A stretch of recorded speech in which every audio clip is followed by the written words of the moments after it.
Blog Talk Radio. Till Trump and paralyze Babylon. That's how you antagonize Babylon. Till Trump and paralyze Babylon. Rise back in and it's uprising. Okay, bullet no turn back. The one of them afraid that gunshot. Put up for them, rougher than the one of them way that come shot. Bullet no turn back. Police afraid that gunshot. Alright. They get to use their turn. God killer, that them the thriller. Shoot slave master, it's a map of them pillar. Some rock stick on the views and lock down the scheme on the pillar. People don't come see ya. Bull up the bank and we burn no dirty nigga. Gun Babel and them is a nasty dirty trigger. Instead of say I die, man, the mighty life giver. Every man in Salon to be down a river. Three man that bring the jump prophecy fulfill ya. Babylon the try, Rastafari a bill ya. You to bust them pistol barrel a spin like windmill ya. Magazine, me woman a load and a refill ya. I saw me tell you, bullet no done back. Police afraid of gunshot. We tough for them, rough for them. The one of them way I come chat. Bullet no done back. The one of them afraid of gunshot. Alright. God I'm here for this man and paralyze Babylon. Get you to antagonize Babylon. This man and paralyze. You see Babylon, them up the dead part. What's up? This is In Black America Radio. It's your man Rasta B. Waiting on my co-host. And today we're going to talk about superstition, religion, or black power. Superstition and religion is pretty much interchangeable. Or black power. And the reason for this topic is because I want to, me and Smoke, we're gonna build on the Africans and the missionaries and religion and how that pushed slavery on and made it happen, and how that's the reason why a lot of black people sold black people and traded on each other. Let me bring my co-host on. What's going on? Yo, what's good? Shit, another day, Saturday? Yeah, big old Saturday. NBA All-Star Weekend, you know. Oh, really? Well. Yeah. I don't even know. Yeah, well, to be honest, I just heard about it yesterday. You know, normally you see the commercials and stuff. Everywhere. I don't know where I was. But I think it's the same thing. You know? Yeah. Before the attention Beyonce been getting, she took all the attention away from the NBA All-Star game. That's real talk. I swear I haven't seen anything about it until it actually being on. Yeah. So I see you got the topic up there. Yeah. I wanted to talk about, how religion basically mess our head up and have us turn on each other. So when you hear people say, well, the blacks sold blacks into slavery, it's like, them blacks was Christians or them blacks was Arab, you know what I'm saying? Like, these dudes was indoctrinated with your ideology. So you can't use that against me. You know what I'm saying? That's like having a black kid that's adopted and he raised by a white family, and then him and his white friends see you, jump you, and they say, look, black on black crime. That nigga ain't black. He hate me like the white man hate me. So, shit like that. But you heard about remember the Chinese cop that killed the brother, Akia Gurley in Brooklyn? Yeah, New York. Yeah, wasn't that Pink Houses? Yeah, in Pink Houses, yeah. They found them guilty. Yeah, I saw that story. That's good for him. That's good for him. They was painting that up. What's going on? They was painting that as like a accident. He had his gun out and he heard a noise and he just, the noise startled him. You know what I mean? So it's good to see, at least one of them, go to jail, get something behind it, man. 'Cause, that dude was totally innocent, man. Just walking through his building. Walking through the building. It was his life. And the ill part about it is, the way the earlier stories told it, They was waiting for the elevator. The elevator was taking too long. So they was like, hey, bump it. You know what I'm saying? Let's walk up the stairs. And then he get bodied for that. And now the original story was when they got up the stairs, the cops shot him. Now they saying it ricocheted and hit him. I'm like, get out of here. Y'all really trying to cut it down. Yeah, but you know the Chinese mad though. They like he would have never been convicted if he was white.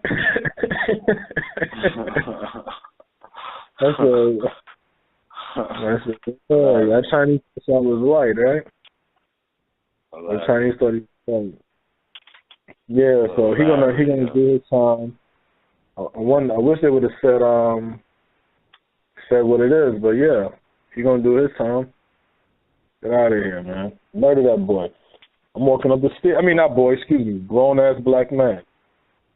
I'm walking up the stairs. You know what I'm saying? I'm minding my business. You know what I'm saying? Like, what the hell? That nigga turning around fighting me. Yeah. Fuck out of here.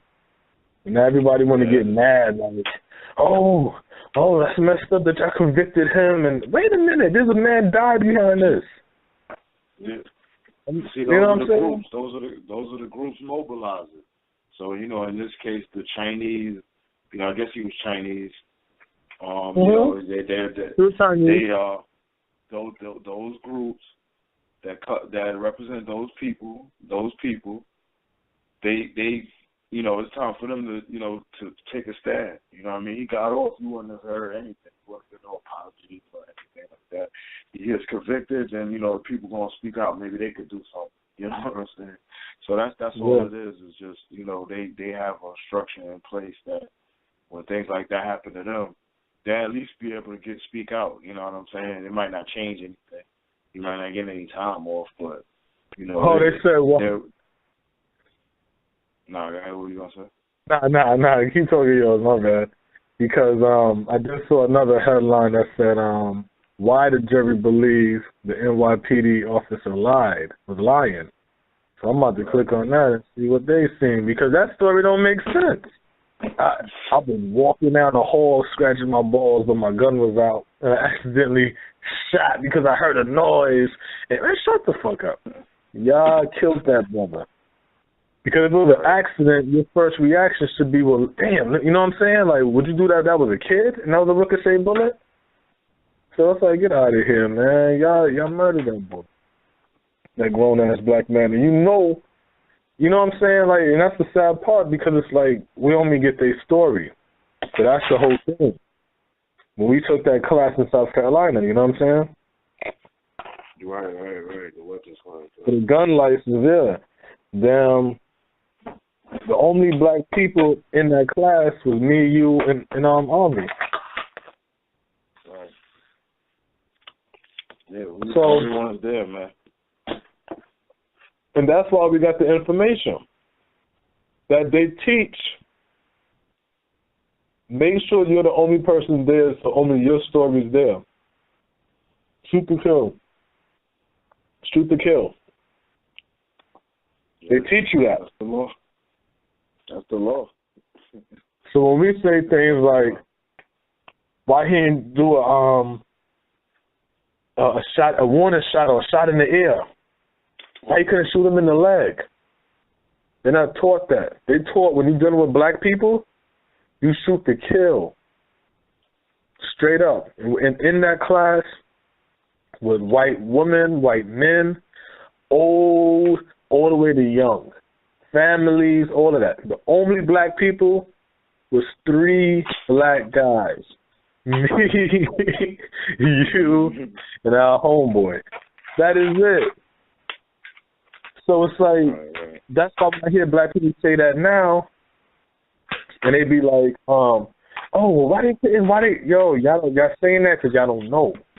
This is not no civil matter. This is not a situation where they're like, well, we care about people. No. This whole situation is that white dude, this white Peter Lang, Look at his skin. His skin looks like the white people's skin. And that's how the Chinese are pushing the game. They're not people of color. They're white. They've been white since the 90s when they was killing black people in L.A. It's real talk. It definitely is. Mm-hmm. So that's how I see it. Yeah, that did you hear about what's something on the brighter side of things? But did you see the today was the first game for lacrosse, and it was for HBCU for Hampton University. They was the first. Yeah, they were the first HBCU to actually put a Division I lacrosse program on the field. So they had a game earlier today. I didn't actually see the results for it, so I don't know whether they won or not. But I thought that was interesting. They had that today, and you know, I just happened to have it on, you know, on ESPN, China TV on that channel or whatever. So they're showing it, they're hyping everything up, they're interviewing players and, you know, stuff like that. Just the normal stuff you would think would be for like an introductory or whatever. But the announcers, they kept saying, they kept speaking on, like, expanded lacrosse to the, you know, to the black community. Right. Like every announcer, like, you know, I saw like 3 people talk, you know, and they all was saying that, like, they was like kind of like drilling that. So, you know, I was like, wow, you know, because there's plenty of lacrosse teams out there, you know, they're just not black or whatever. So it kind of got me thinking,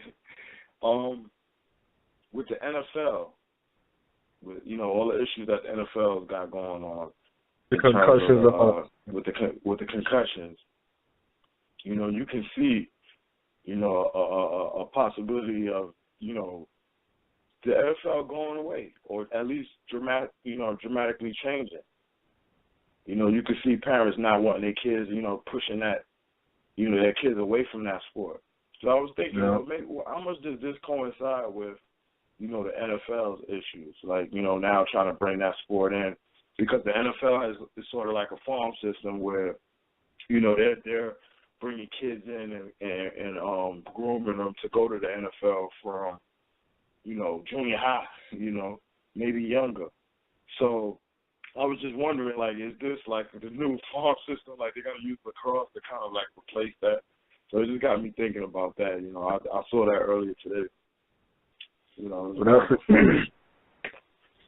you know how they do shit. You know what I'm saying? It's like, you know, we just shuffled from one plantation to another. So it's like, you know, if a lot of people are going to take, you know, if it's a decrease of people entering their children into that, then they're like, well, shit, we need some of that melanin on our side too. You know what I'm saying? So we can, you know what I'm saying, have some, because again, if black people ain't watching it, nobody.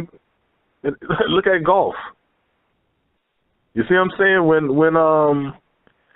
before Tiger Woods was in golf, nobody was watching golf. As soon as Tiger Woods got into golf, everybody watching golf. And then when Tiger Woods got hurt, people stopped watching golf. They recognized the power Tiger Woods had. They recognized the power Tiger Woods had. You know what I'm saying? But we keep not looking at the power that we have. We keep looking at shit like we need white people. But we show time and time after again, when we paying attention to something, that's when it matters. When we not, then none of this shit is even real. You know what I'm saying? So we need to deal with that. Yeah, we need to deal with that.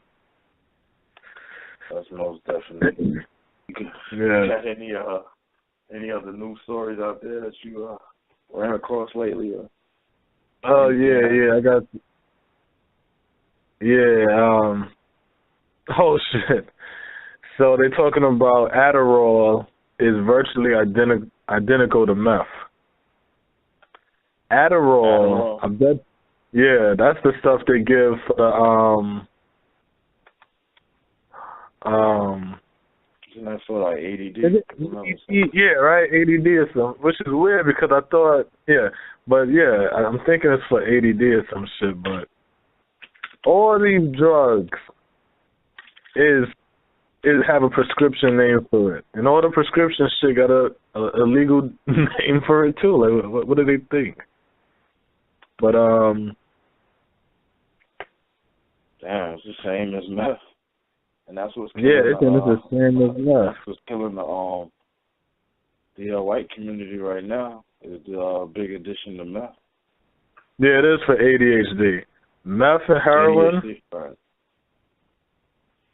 Yeah, well, you know, the ADD when we was young, they added that H. They got the new H in it.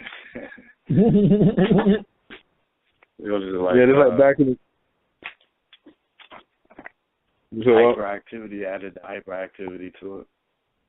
Oh. Instead of attention deficit hyperactivity disorder.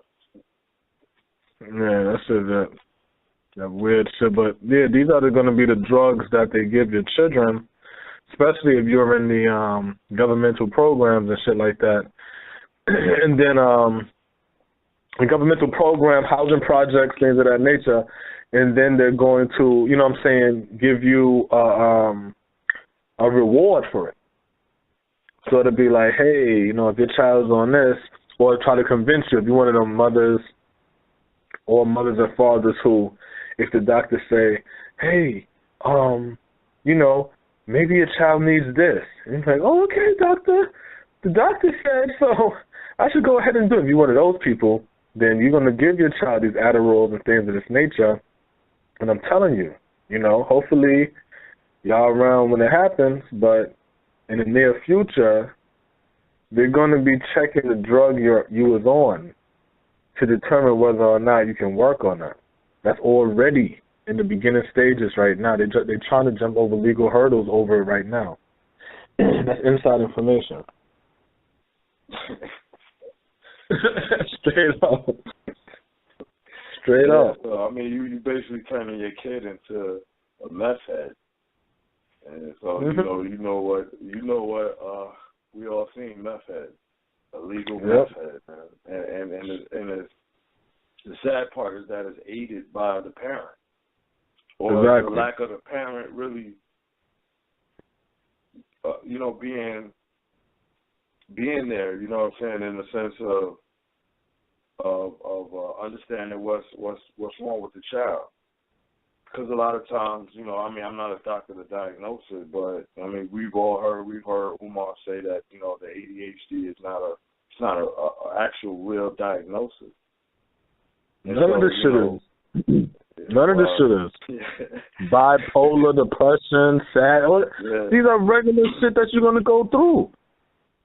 None of this shit is. Exactly. Straight up. But we know that, you know, we've heard him speak on that. And so, therefore, it has to be a lack of communication somewhere, you know, to allow a teacher or a doctor, you know, and then in turn a doctor, you know, end up prescribing your child or something like that. Like, you don't have time or you're just not paying attention. So you just got to pay attention to things like that. Just what's going on with the child in general in school. You know, talk with their teacher. See where their teachers are at, you know, because it's serious. And, you know, it happens more so in impoverished areas where the parents might not, you know, they might not give a damn as much. Yeah. And before you know it, you know, your kids... Or need the extra money. And need the extra money. So if on their welfare or some shit like that,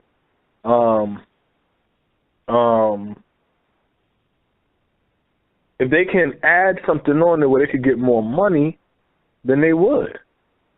You know what I'm saying? So now you have a child that suffers from that.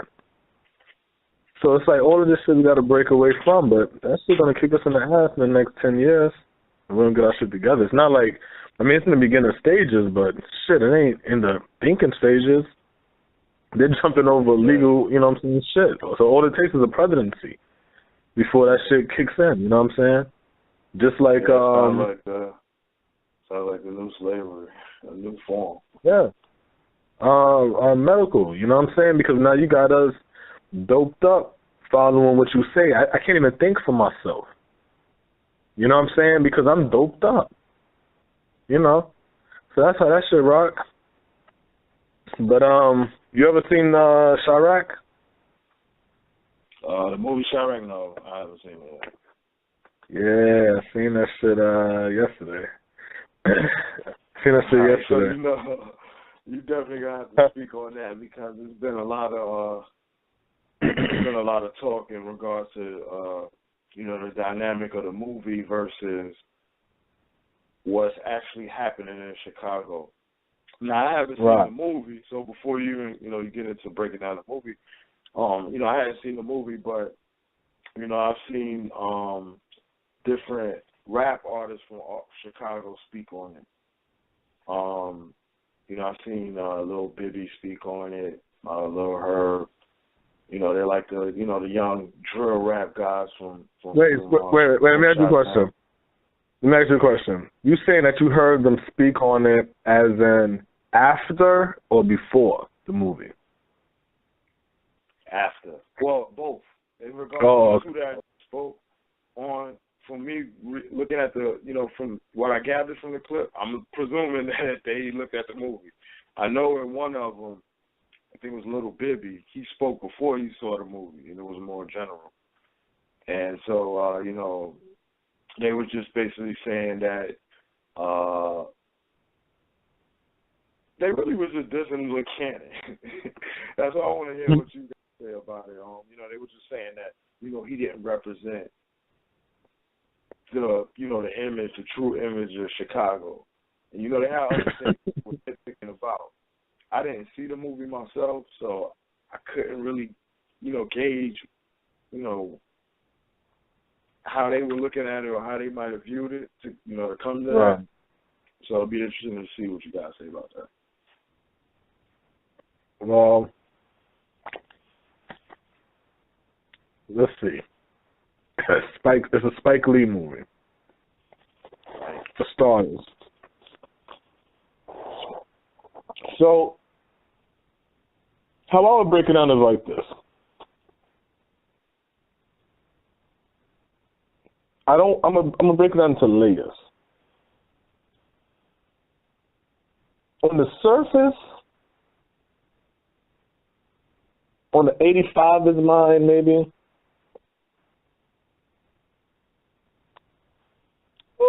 I'll still say it was alright. It was cool. It was alright. It was cool. He overall a good movie. It's just a Spike Lee movie. You know what I'm saying? Like, you know how Spike Lee movies are. You be like, all right, Spike, I get it. Damn, we still got a whole hour left. So it's the same type of movie. You know what I'm saying? That's always my impression of Spike Lee movies. You watching the same characters in a different background, and he give you the meaning of the movie in the first 30 minutes. So then, in the first 30 minutes, he give you the meaning of the movie, and then you still got an hour to go. So it's like, well, goddamn, you know what I'm saying? You mean to tell me that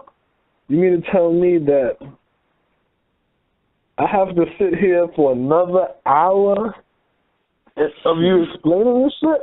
Like, damn, I already get it. So the premise is good. I like that. So I say to myself, if he would have did it a little stronger, then I wouldn't have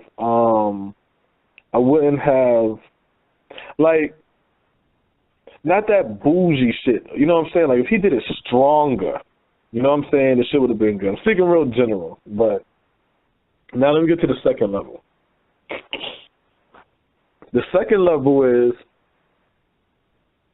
I liked it on the second level where it deals with my whole perception of the 99% of the issues in the black community is the black woman. Where if she's in her right mind, a lot of the shit that goes on in our community will stop. So the premise is about them no longer giving up the poom poom to the man until they stop. But it's not just in Chicago; it's all around the world. It's like it started in this little group, and then they in their neighborhoods, because you know how the shit goes. Oh, well, if I don't get it from him, then he gonna go out. No, if I don't give it to him, then he gonna go out and get it from the hoe across the street. So then they would say, well, we'll talk to the hoe across the street and tell her to make the oath. So then they go into the hookers, the prostitutes, the strippers, anybody in the sex market, all women of all ages, of all whatever, walks of life. Everybody, not just the gangbangers woman, everybody. Right. All the women, you know what I'm saying, in Japan, all of this shit. They just stopped doing it. So that started making the men now, some of the dudes, they still wanting to fight, but then other dudes, they all slowly start being like, yo, man, I'm trying to get back with my woman. You know what I'm saying? Then they got a nice scene.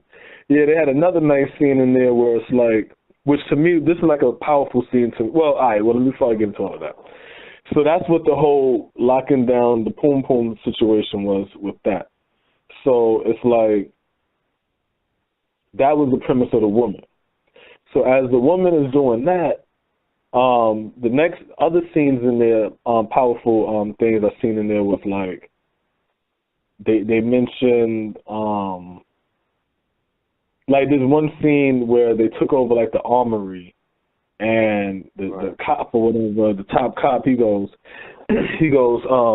hey, maybe if we play this R&B, basically to make them hot, had the men singing for them, the woman gonna want, you know what I'm saying, some dick and shit. So they doing that. So you got the guys singing to, some old school R&B and shit to the woman and shit like that, but they still inside the armory, but they listening to the shit, singing too. And the men and shit, they singing. I'm thinking to myself when I saw that, but look how powerful that is.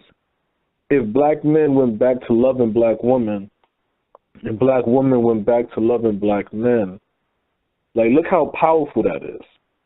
Because when that dynamic is there, the children is already taken care of. Because another part is with Nick Cannon character, he's basically a regular hood nigga. I ain't gonna jump on his character because the whole show is more like a monologue. When they talking, everything's rhyming. You know what I'm saying? Like it's not even a movie like that. It's like it's an adaptation of a play. You know what I'm saying? On the big screen. That's it. So it's like his character. He's basically a hurt boy who grew up in the hood. Now he's a grown man by age, by years. You know what I'm saying? So it's the same shit. So hurt people, and that's what goes on in the hood.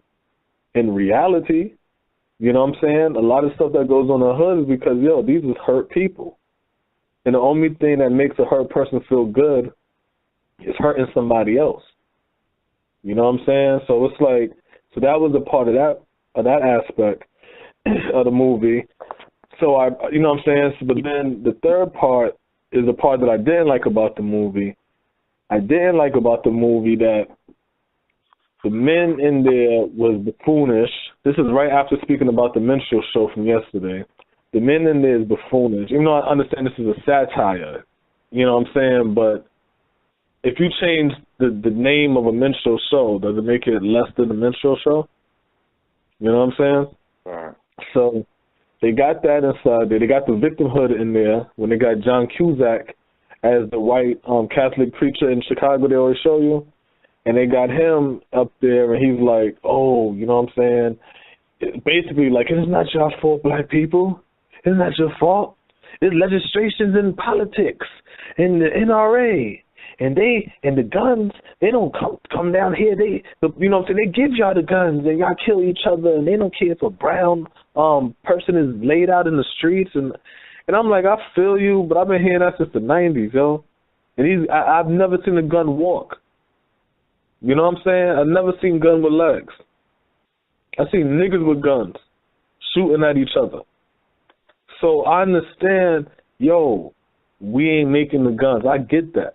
We not flying the drugs in. I get that. But at the same time, we done sold out. And we using these tools against us.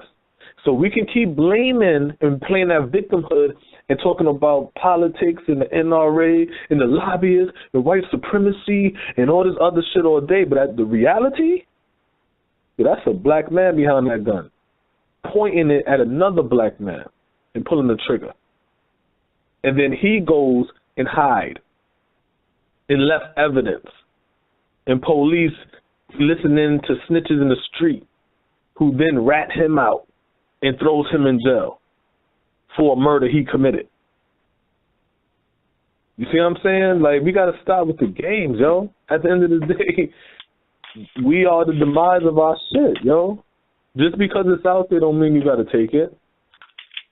You know what I'm saying? Just because it's somebody, you know what I'm saying? If you sitting down and a nigga give you a glass of some alcohol to drink and then give you a mirror with cocaine on it, what you going to say? Oh, well, I'm here.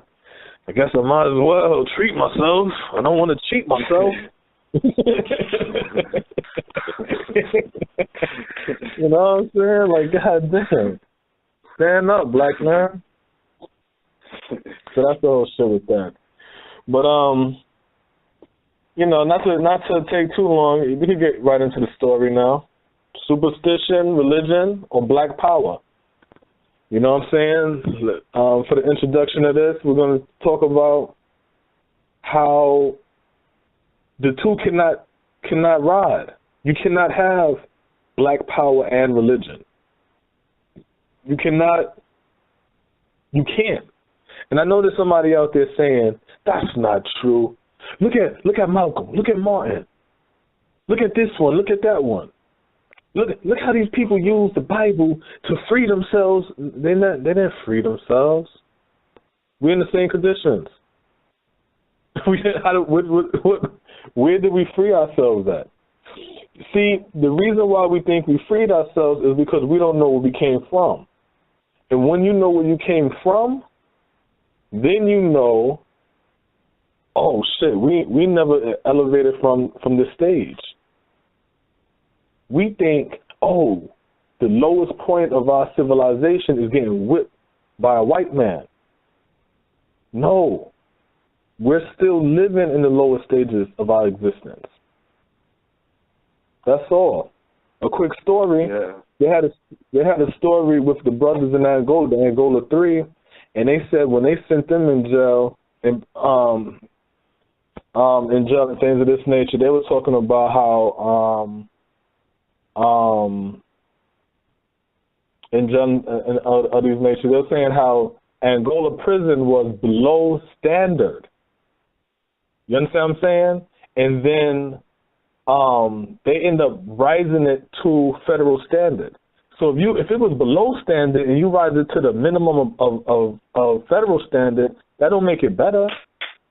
It makes it the you know what I'm saying, like the same low level. But we have a caller, so let's see what this caller's talking about. 404-324, you on the line? This is you from Atlanta. Hey, what's going on? What's your name? That's about you guys from Atlanta. Oh, you guys from Atlanta. What's going on, brother? I heard you was talking about the Chirac movie earlier or whatnot. And, yes. Yeah, I noticed earlier when when the movie came out, I kind of got the same sense like they did with the Beyonce thing, because a lot of people were talking negatively about it before even seeing it. You know what I'm saying? So it's like, where did they get the information from? Yeah, that's true. I never saw the movie, so everything that I saw, this was before the movie was even released. You know, there was that negative 5 floating around Spike Lee in that movie, even though it hadn't hit the theaters yet. So you're right about that. You see what I'm saying? So when you talk about the... Let me say one thing, caller, before you continue. Also, Django. Hello? Oh, okay, you're saying the same effect, yeah. Excuse me, let me say that again. The same thing happened to Django. They said people were speaking on it before they actually saw it. Yes. So I noticed a lot too with the community though, with this, whatever you want to call it, the conscious community or whatnot. There seems to be, because like y'all talk about the black power versus black victimhood. I mean, nobody's perfect. So if you creating a movie, and in the movie he's even saying it's not just Chicago, it's all different. He, touch on different subjects in different places. Right. Build from what he left off on. So it's, okay, so Spike didn't touch that much on Chicago, but let me pick up where he left off. You see what I'm saying? Instead of just like a constant thing of just tearing the people down. But then also, going with that. Yeah, I'm not going to hug up the airways, but also going on with your topic, y'all was saying the thing about John Cusack's character. You see what I'm saying? Right. But there is that heavy religious influence or whatnot. I know Rasta B, I think he was criticizing something that John Cusack said, but it's like within these communities, people are real, hopeless and, desperate looking for that. So they are going to, look towards that religious, leader to deliver them out of, kind of give them that hope. You see what I'm saying? Now, not to cut you off, you guys, but that's the point, and that's the whole point of the show also, because it gets into, it's either black power or victimhood. We cannot have both. And when I'm watching the church scene, I'm listening to him talk, and he's talking to these hurt, broke people, broke and not financially, but broke in spirit. These are broke, battered people living in a war zone of hopelessness, and he's telling them that, hey, this is going on, and it's politics, and we got to change policy. But we also know that the preachers is connected to the politicians. We know that the politicians go to the politicians go to the preachers to get votes because they can gather that group up. So now you're listening to them tell you, don't blame yourself, and that's crazy. Because like what was said in the Black Power versus victimhood, these is your babies out here gunning at each other. These are not aliens that came out of nowhere. That you know who that child is. You know who robbing and breaking into stores. Just like when I was a kid. It's 10 o'clock. Do you know who your children are? Right. Oh, don't let me drop another bomb. You know what I'm saying? Yeah. So you saying that? Are you saying or suggesting that they should drop the religion? Yes, they should drop these religions, and drop them fast. Drop them like hot potato. Because my whole thing is this when it comes to religion. Either, you know what, I'm going to use religion like the Trayvon Martin case. When you're dealing with religion, are you dealing with religion when Trayvon left the house to go to the store? Or are you dealing with religion when George Zimmerman was on his way back to the car and Trayvon allegedly attacked him? You see what I'm saying? It's about perspective. People would take religion and grab it in the middle and then say, but religion helped my people when we was beat down and battered. But you don't know that you got beat down and battered because of religion. You see what I'm saying? So let's go back to the beginning of the story when Trayvon left the house and he was on the way to the store, and then this man making phone calls and following him. Then judge the story. Don't say, okay, and George Zimmerman was going back to the car and Trayvon jumped out behind the... No, that's not how the story go. That's not how the story went. So that's what I mean about the whole religion thing. We got to drop that. We're original people. We're original men. Yes. Okay, one last question. So when you say, for clarification, when you say religion, are you talking about all religion? Because I know there's probably some people out there wondering, are you talking about all or just, all majors or what? All of them. In the beginning, same boat. Okay. I put them all in the same boat. They're the same book, translated by different people. which is why and carried out differently. We know why the Catholics are the Catholics and the Lutherans are the Lutherans. Because Martin Luther didn't want he didn't believe in something dealing with the let me think. Martin Luther didn't believe in something that the Catholics did, so that's when he went off to his own branch. But then I think it was like King Henry or something like that. He went into divorce and he ended up doing his own. That was like what the Protestant Reformation. Yeah. That was like Reformation. Yeah. Yeah, like come on, we still talking about this as God? This is a European construction that they was doing while we was doing our own thing. And we praying to the sun, moons, and stars. We mapping out the planet, dealing with the earth. We dealing with the land. We dealing with alchemy. We dealing with astrology. That's what we dealing with. We dealing with real shit. Shit that they call science right now. They were dealing with their fairy tale stories and make-believe and writing these books. And then they came to us with these books. We read it, and we're like, wow, this is captivating. Let me sit here and read some more. You telling me this is where y'all come from? This is y'all shit? Yeah, this is us. So we read it, we like, wow, man, okay, damn, all right. I'm going to fuck with y'all on this. And then when you die off and you pass it on to your seed doing research on it, reading more books on it, and they captivated again. Not again, but they still captivated, I should say. No different than, let me give an example, like you reading the Harry Potter books. And now when you find out that this woman, she's ready to kill off a character, oh, no, I can't believe it. You watching The Wire, and you find out Stringer Bell just got shot. You're like, oh, no, not my nigga Stringer Bell. You see what I'm saying? Now, what if somebody came to you and said, Joe, you know, Stringer Bell, that's my people's. What? You see how the interests come now? And that's how they did us with their religious books. And while they came out there and took our whole structure and took over our kingdom and our black world, our planet, we got stuck in a book to the point that we start saying we're characters in a book. Now we're stuck in a book that we really believe our whole history is inside of pages. That's crazy. And so I'm saying that I don't see how black power can come from that. Yeah, I mean, just going back, like, touching on what the caller was just talking about, well, you know, just talking about the Trayvon case. You know, in that case, you know, you can remember, you know, the mother, you know, was Sabrina Fulton.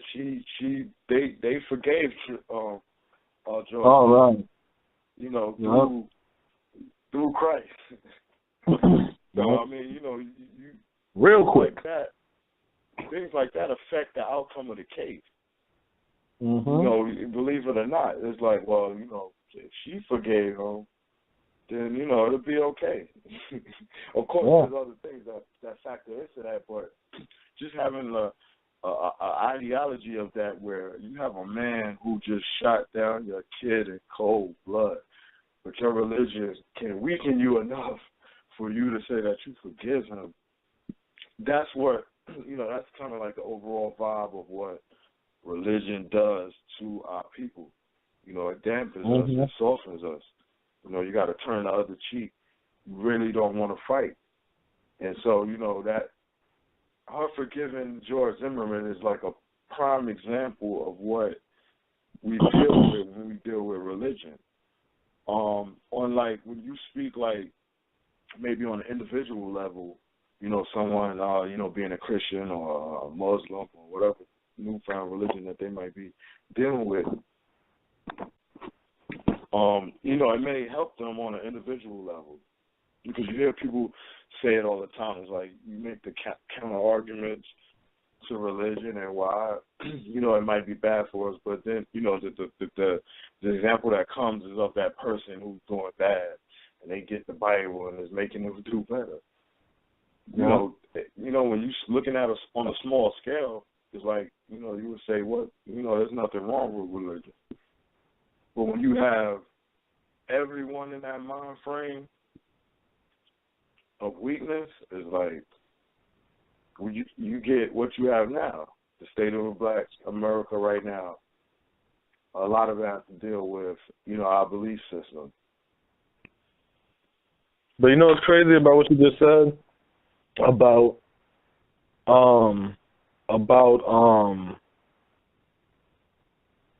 reading, like if you moving messed up, you moving to the left, you're not moving correctly, and you read the Bible and then it makes you correct, and then people will be like, see, that's the power of the Bible, it changed my life, blah, blah, blah. Nobody never talks about the people that would read Sun Tzu in jail, or Message to the Black Man, or, you might read the history, the autobiographical biography of Malcolm X. Some people might read, just books. They might read Moby Dick. And then in reading, they grow a vocabulary and they can understand things better. And they, And it's like, and it's not a knock for someone who read the Bible and it uplifts them, because I would never knock anybody who gets uplifted. You know what I'm saying? Whatever you use to stand up, more power to you, right? I never want to see no brother, no black sister, no black child on the ground. So if that's what got you up, then, always, celebrate that. But let's not act like that's the only book that can do that. Just like when I would hear a woman might say, like when I first came to Georgia, I didn't know how religious it was coming from New York. So it's like, I remember this woman, she told me once, I believed in God at the time, but it was just a weird, it wasn't like what everybody else, I wasn't Christian, and I didn't, I was never a Christian, and so I never got caught up into the white supremacy, white Jesus, or I never got caught up into all of that. I was questioning this Bible since I was a kid, growing up as a Rastafarian, because my mother taught us to rebel and fight against the system and always ask questions.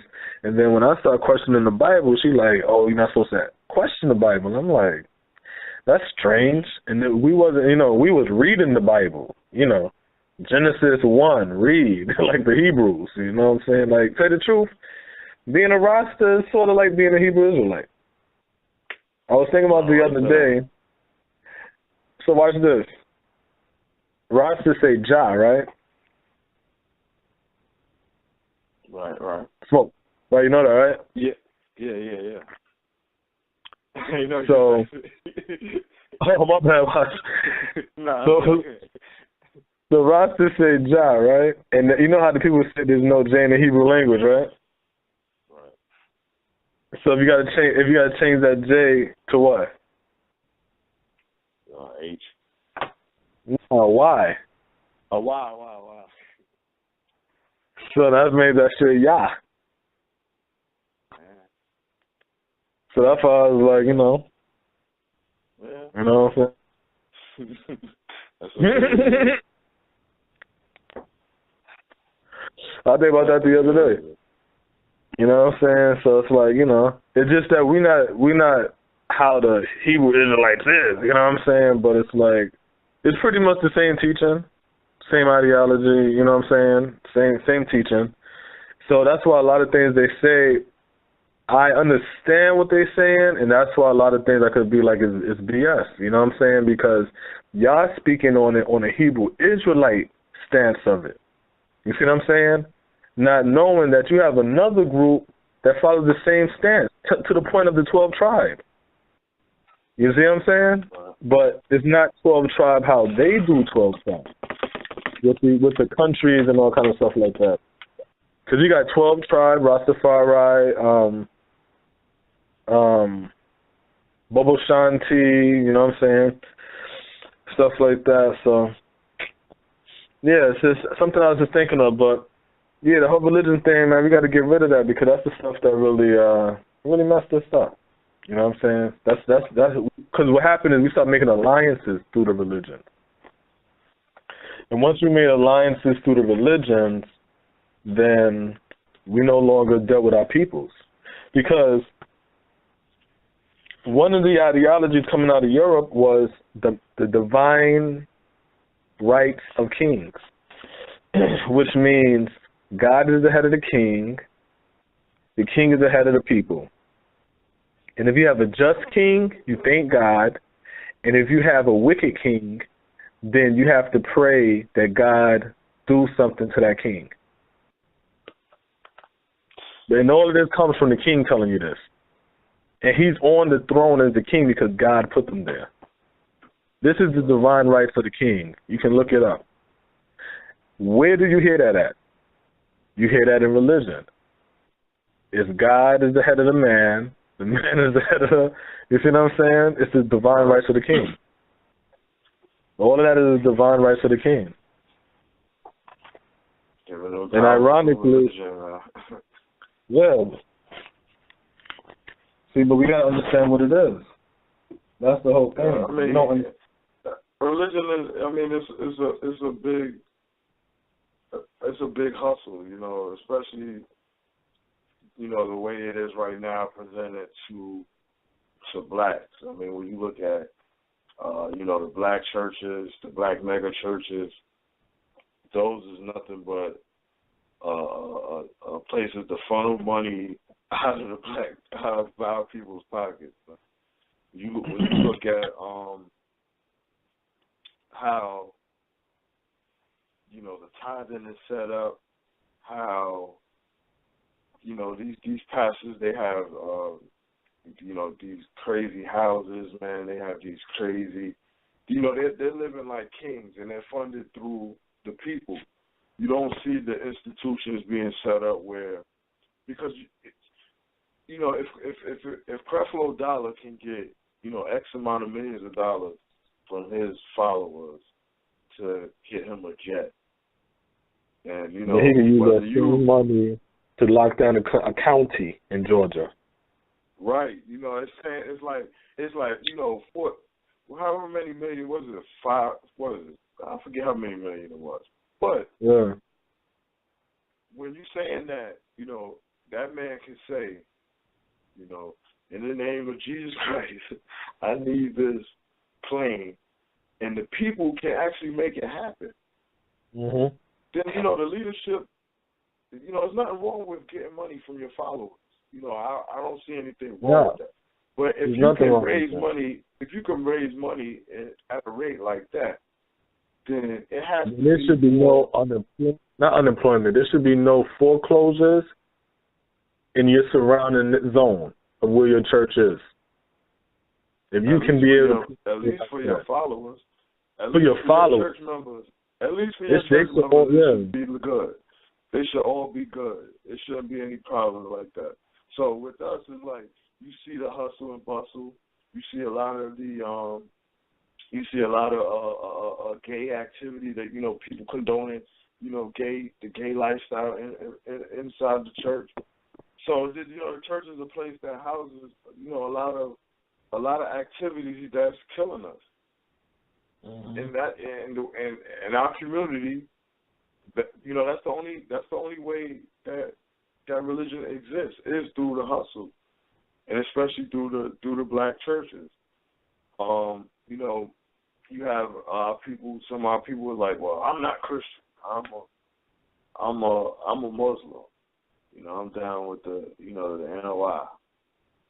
You see the NOI has allegiance with Scientology. Scientology has its roots in racism with L. Ron Hubbard. So when you were speaking earlier about allegiances, you have you have our Black Christian Church, and then you have the Nation of Islam, who's making an allegiance with the theory of Scientology that L. Ron Hubbard created. And so those are the two major religions in our communities, and you can find so many faults within them without even looking at the text. You don't even have to really even get into flaws within that. You can look at just the activities going on a day-to-day basis you know, through these churches, the conspiracies coming out in there, the activities going on in there, and just alone with that, without even looking at a book or quoting any scripture, you can see that, you know, these institutions they're not helping us. and that's because the leaders know that is bullshit. Let's keep it let's keep it a buck, you know. The leaders know it's bullshit, you know what I'm saying? So they running game on you, you know what I'm saying? And that's all it is. And it's like, and it's sad because it's like, it's sad because you got people that really invested in nothing. And it's like, that shit is crazy. It's like, you know, wait, I'm going to tell you what was crazy, and I'm going to stop. When I hear one religion say, your religion sound crazy for whatever that religion believes, like the crazy shit in their religion makes sense. You see what I'm saying? You got one group might be like, let's say if a Christian talking to a Muslim, you sound crazy as hell to blow yourself up and you're going to go to heaven with 100 virgins. It's just like, but you believe that when you die, one person's going to go to fucking fire in the ground with hell and another person's going to rise up to paradise in a fucking cloud. Like, what are you talking about? And then somebody else like, well, y'all both dumb because when you die, your soul's going to turn into a rat or a bird. And it's like, all of y'all sound stupid. But y'all fighting over this stupid ass, I think. Yeah, because when you said, you were saying how, you know, people are fully invested in the religion. You know, I can remember, you know, maybe about a year and a half ago. I know it was 2014, definitely. And when the Vatican said that, you know, Jesus wasn't coming back. Yeah. And they had, you know, they made an official announcement. No. That's the thing. Say the whole thing. Say the whole thing. Jesus ain't coming back. He was too drunk that day. He was drunk on a rock or something like that. Yeah, I said, damn. What kind of disrespect? I wouldn't even say no disrespectful shit like that. You know what I'm saying? Right. I'll be like, yeah, it was funny. It was funny because I was listening to Professor Griff on something. You know, I can't recall what it was. You know, Professor Griff, he has his, you know, he has all his theories out there, and then, you know, he had mentioned that.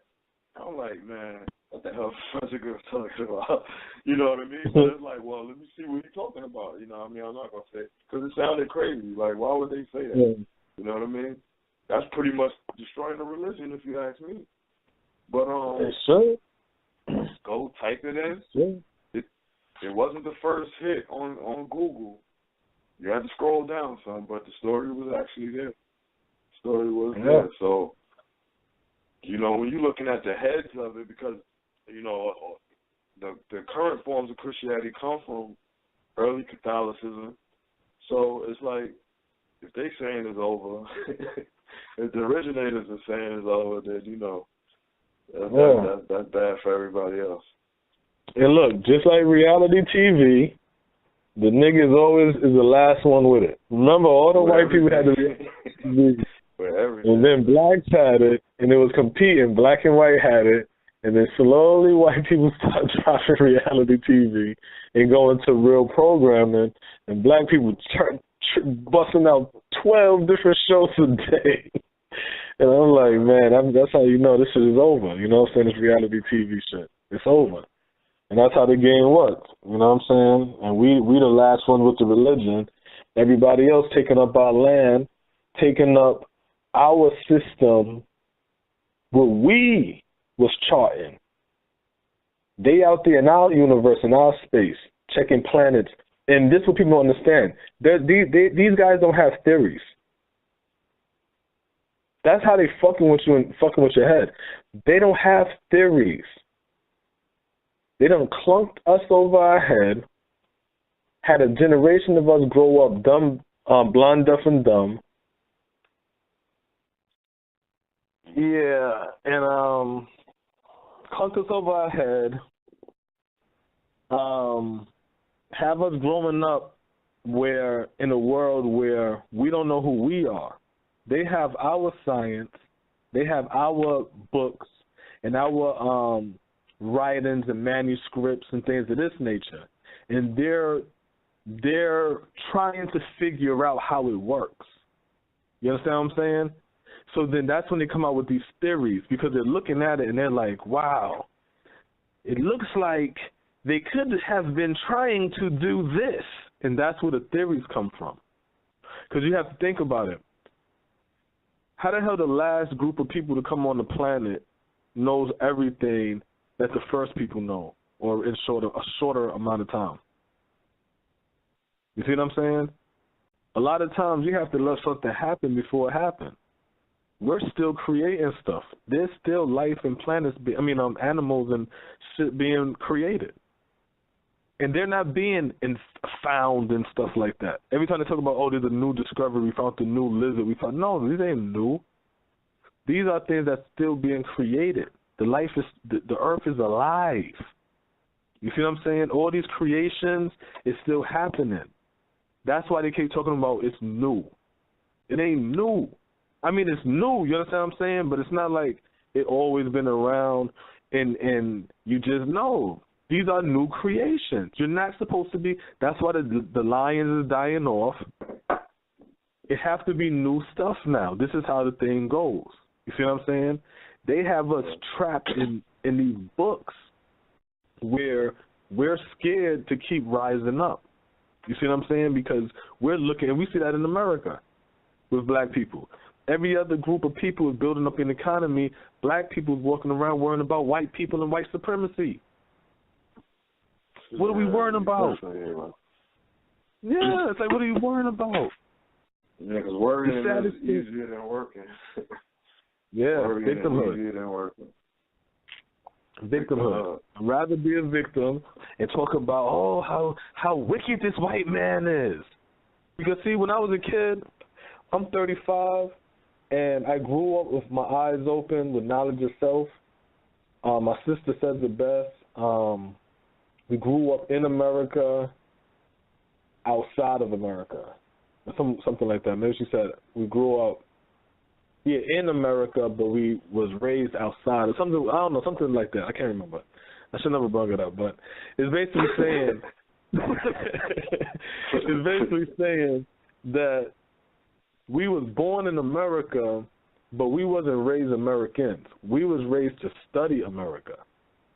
We had to watch the news. Our mother broke down stuff to us early, you know what I'm saying? So our eyes were always open. I hear things about people now opening their eyes after 9/11. And I'm like, wow, that's crazy. So what the hell y'all thought was going on all these other decades? Because the 90s was a motherfucker, you know what I'm saying? And it's like I was young, but I was young with my eyes open, seeing this stuff. You know what I'm saying? And I remember listening to the black community during that time, the black conscious community back in the day, and it's no different from now. But back in the day, was a lot of that doom and gloom, and the white man holding us down, and he keeping us, and I don't know how true it was because I was young, you know what I'm saying? But I remember really believing that there was a white man, like the white man literally was out here. Every time he woke up in the morning, he was like, damn, I wonder how I could shit on black people today. You know what I'm saying? Like he just had a button, and that just like he just pressed it, and just bad shit just happened to black people. Yeah.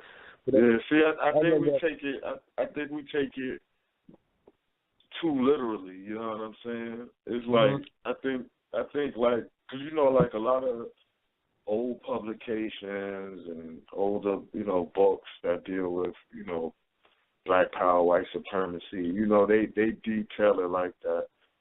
But I just think that it's more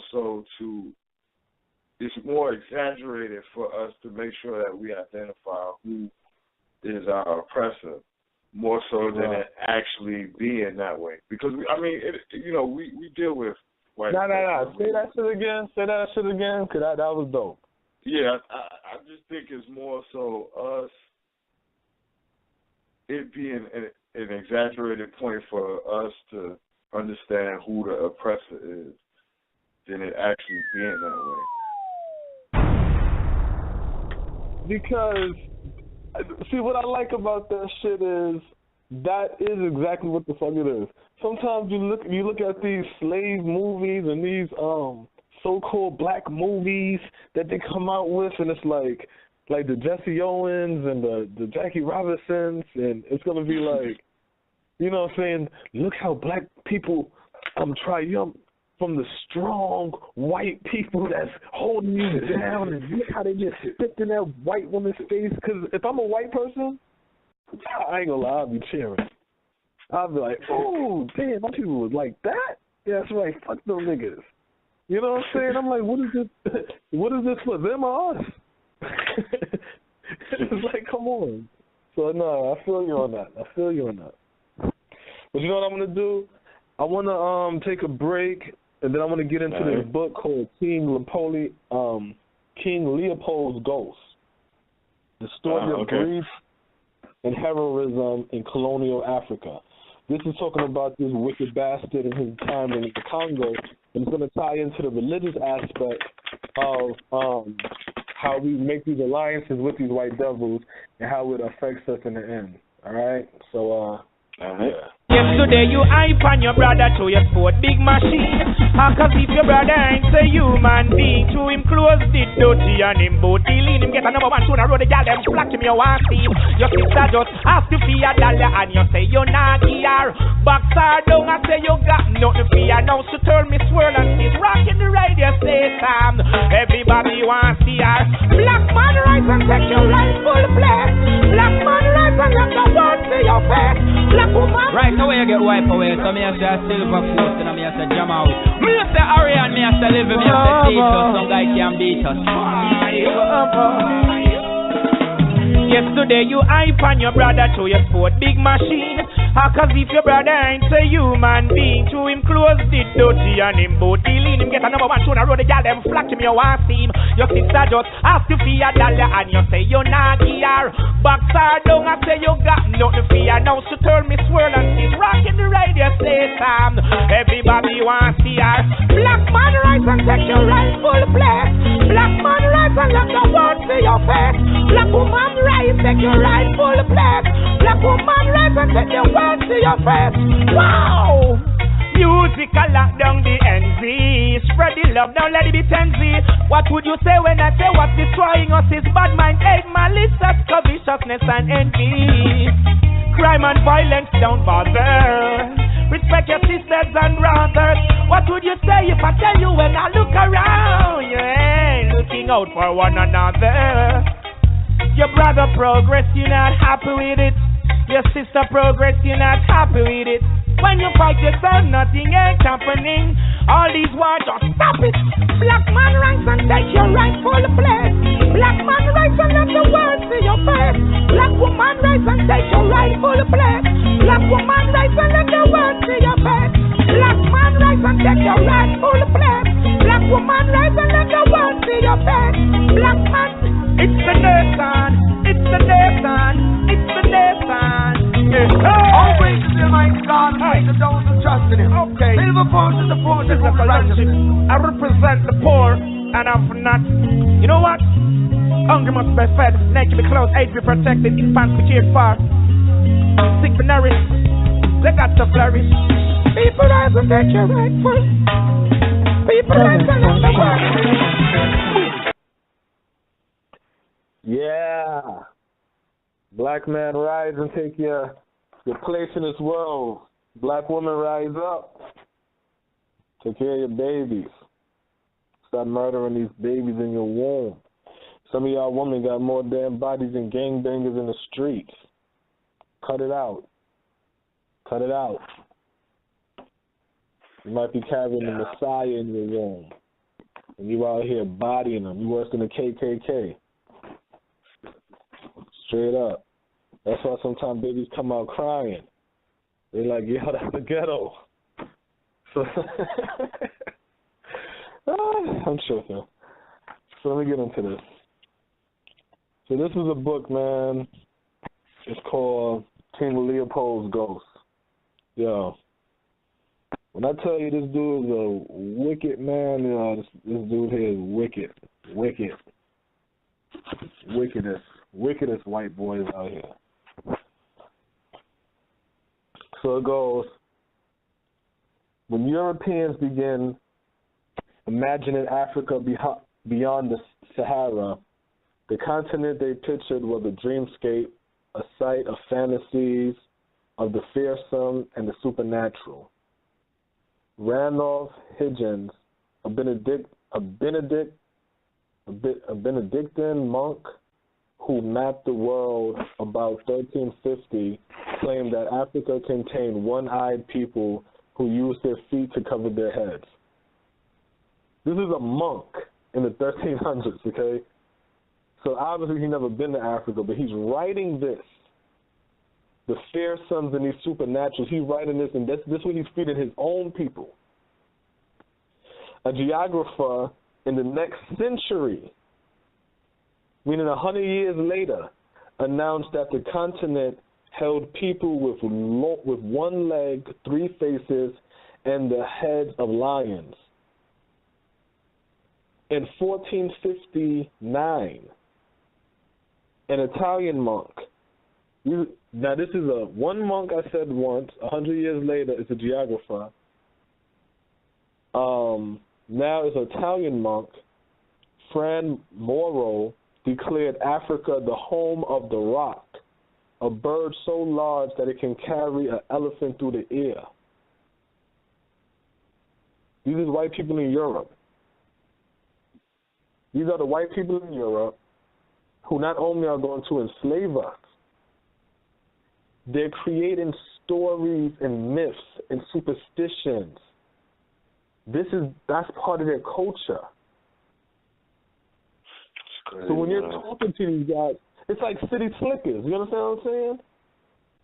It's like if I'm from down south and a New Yorker come down and he sells me a Rolex, I'm not gonna notice the ticking. I've never seen a Rolex before. And this New Yorker swindles me out. It's like he catching me off guard. That doesn't make me stupid because I'm from the South. That just means you're just a cold-hearted bastard. I wasn't even thinking on no devious level like that. I move honest. You know, unfortunately, it was to my demise. But that doesn't make me a bad person. You know what I'm saying? So they say in the Middle Ages, almost no one in Europe was in a position to know whether Africa contained giant birds, one-eyed people, or anything else. Hostile Moors lived on Africa's Mediterranean coast, and few Europeans dare set foot there. Hostile Moors, M-O-O-R-S. Okay, so that's a shout out to the Moors. So they got something to talk on. I know y'all probably out there like, you know, what is he reading from again? King Leopold's Ghost. Yes, Brother Moore. All right. So hostile Moors lived on African Mediterranean coast, and few Europeans dare step foot there, much less head south across the Sahara. And as for trying to sail down the West African coast, everyone knew that as soon as you pass the Canary Islands, you will be in the Mare Tenebraso, the Sea of Darkness. In the medieval imaginations, writes Peter Fortbath. So this writer named Peter Fortbath, during the medieval times, when the Moors was on the Mediterranean coast of Europe, we always heard how there was master navigators of the sea. You see what I'm saying? So it's not to never take away a man's name. So for Moors that want to claim Moorish rights and titles, that's cool. Stop running away from being black. Right. Straight up. Because if we're on the inside and we locking it down on the inside, us and the Moors can trade back and forth while the Moors is fighting on the outside. You see what I'm saying? Not the Moors fight on the outside and have no connection with the blacks on the inside. So they're on their own fight. No. or some white people pay us and then we end up attacking the Moors. No, we work together, and white people can't deal with us. So this was a region of uttermost dread, where the heavens fling down liquid sheets of flame and the water boils, meaning they couldn't even fuck with the seas during this time, the white people. And we already know the Moors was locking it down. Where serpent rocks and orge lands lie in wait for the marina, where the giant hand of Satan reaches up from the phantomless depths to seize him, where he will turn black in face and body as a mark of God's vengeance for the insolence of his prying into the forbidden mystery.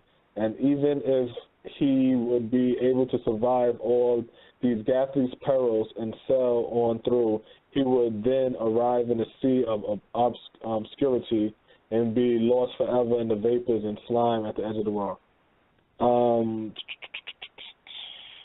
Lipson Bill, somewhat in Africa, they knew what was the mystery. Okay, so it goes, it was not until the 15th century the dawn of the age of ocean navigation. That's now the white people is done, you know what I'm saying, they're learning how to navigate the seas. This is the 15th century. Now, let me ask you a question, Smoke. What year did Christopher Columbus sail the ocean blue? 1492. Now, we're in the 15th century. So the 15th century, 1400s. You see what I'm saying? Yeah, exactly. It was not until the 15th century, the dawn of the age of the ocean navigation. That's why he was out there in the sea. And that's why you always hear the rumor that it was a Moor that was also on the boat, or even named, one of the names was a Moorish person. I can't think of what the name of the boat was. You know what I'm saying? It was a black Moorish man. You know what I'm saying? But then it still make me scratch my head because it's like, yeah, but y'all rocking with whitey, so it's like, fuck out of here. So, you know what I'm saying? So it's like, come on, take that, say the whole damn story then. But in the case of the Moors that was fighting the Europeans off the coastline, you know what I'm saying? That's a different tale, though. You know what I'm saying? So they go. The Europeans systematically began to venture south. The Portuguese in the lead. The Portuguese was in the lead in the 1400s. Lisbon. Oh, that's probably why the white people thought the world was flat. It just hit me because the Moors was keeping them out of the water. You see what I'm saying?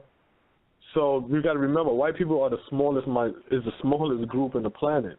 So what happens is, as they're trying to expand out of Europe, the Moors is beating them back. So when your child wants to go out into the waters, what's the best thing to tell your child? Oh, the world's flat. If you sail out, fall off. Right. And that'll keep you from getting killed by the Moors. Yeah. All right. That's all that is. You know what I'm saying? Just like the music. Yeah. We got to remember, they're storytellers. These guys are storytellers. These guys won't even go to Africa and tell you, oh, the people in Africa got one eye. And I heard that same story with the Queen of Sheba. They say that Solomon and all of them, they believe that the Queen of Sheba, she had like a leg, a tail, and when I get to that part, you'll see. That's how you can tell you're a white man. So they said all of that. So then they say that Lipton shipbuilders developed the caravel, a compact vessel particularly good at sailing into the wind. Although rarely more than 100 feet long, this sturdy ship carried explorers far down the west coast of Africa, where no one knew what gold, spices, and precious stones might lie. But it was not only lust for the riches that drove the explorers. Somewhere in Africa, they knew was the source of the Nile, a mystery that had fascinated Europeans since antiquity. They were also driven by one of the most enduring of medieval myths, the legend of Prester John, a Christian king who was said to rule a vast empire in the interior of Africa, where from a place of translucent crystals and precious stones, he resigned over 42 lesser kings, in addition to assorted centaurs and giants. No traveler was ever turned away from the dinner table of solid emeralds, which seated thousands. Surely Prester John would be eager to share his riches with his fellow Christians and to help them find their own onward to the fabled wealth of India. That's why they was going to India. That's why they was going around Africa. These psychopaths in their myth-telling believe in a Prester John, because you got to remember, these are storytellers. So there's not even, you don't even know if there really even is a Prester John. You see what I'm saying? And then he says, who is Prester John? A Christian king who was said to rule a vast empire in the interior of Africa. The same Africa that their forefathers couldn't even go into. And they were saying that these guys had one eyes and three heads and all kinds of stuff. This is uncharted land. So what do they say? They place themselves in Africa without even going in Africa. But that's what they tell their kids. So then they say into this land, this Christian king. So now they go, all these different, now he goes, he reside over 42 lesser kings. Who's the lesser kings? The black people who was already there that they know. You had to say, well, what about the people that's already there? Oh, well, Prester John, he ruled over them. This is their story. That's what he did, yo. And that's the reason why. More powerful. Thank you. And what the hell they was, yo. Straight up. So now I'm gonna fast forward because basically they're just trying to sell around and get into Africa. So now I'm gonna get into this part right here where it goes. So the explorer went ashore at CAO is the explorer. He's like a Portuguese dude. Went ashore at the river's mouth and erected a limestone pillar topped with an iron cross and inscribed with the royal coat of arms in the words, in the year 6681 of the world and in that of 1482, meaning we're in two different time zones. And I guess maybe 6681 is the world's year, I guess. I don't know. And 1482 is where we at with these white people. But they say, in that of 1482, since the birth of our Lord Jesus Christ, the most sincere, the most excellent, and potent prince, King Joao II of Portugal, did order this land to be discovered and this pillar of stone to be erected by Diego CAO and Esquire in his household, And then goes, the river where he had landed would be known by Europeans for the most of the next 500 years as the Congo. It flowed into the sea at the northern end of a thriving African kingdom. Shows you that Congo is not even our name. That's the European name. So, because they said the river where he had landed would be known by Europeans for most of the next 500 years as the Congo. And then they talking about the river and say it flowed into the sea at the northern end of a thriving African kingdom. But they didn't say the name of the African kingdom. An imperial federation of 2 or 3 million people. So it's 2 to 3 million people in the Congo, or what we know as the Congo right now, and these white people see it. So they go, ever since then, geographers have usually spelled the name of the river and the eventual European colonies on its banks one way, and that of the people living around its mouth and their indigenous kingdom another, meaning that white people have it written down in what they want to call it, but because there's 3 million black people there, and they couldn't clock all of them upside their head and make them forget, they write their name too that they call it on there too because they can't ignore it because these people already know what it is. So then they get into, I want to get into the part where they, so that's basically them trekking into the Congo. So I want to get into the parts now. Okay, so here we go. The Kingdom of the Congo had been in a place for at least 100 years before the Portuguese arrived. Its monarch, the Mani Congo, was chosen by a assembly of clan leaders. Like the European counterparts, he sat on the throne in his case made of wood, inlaid with ivory and symbols of royal authorities. The Mani Congo carried a zebra tail whip, had the skins and heads of baby animals suspended from his belt, and wore a small cap.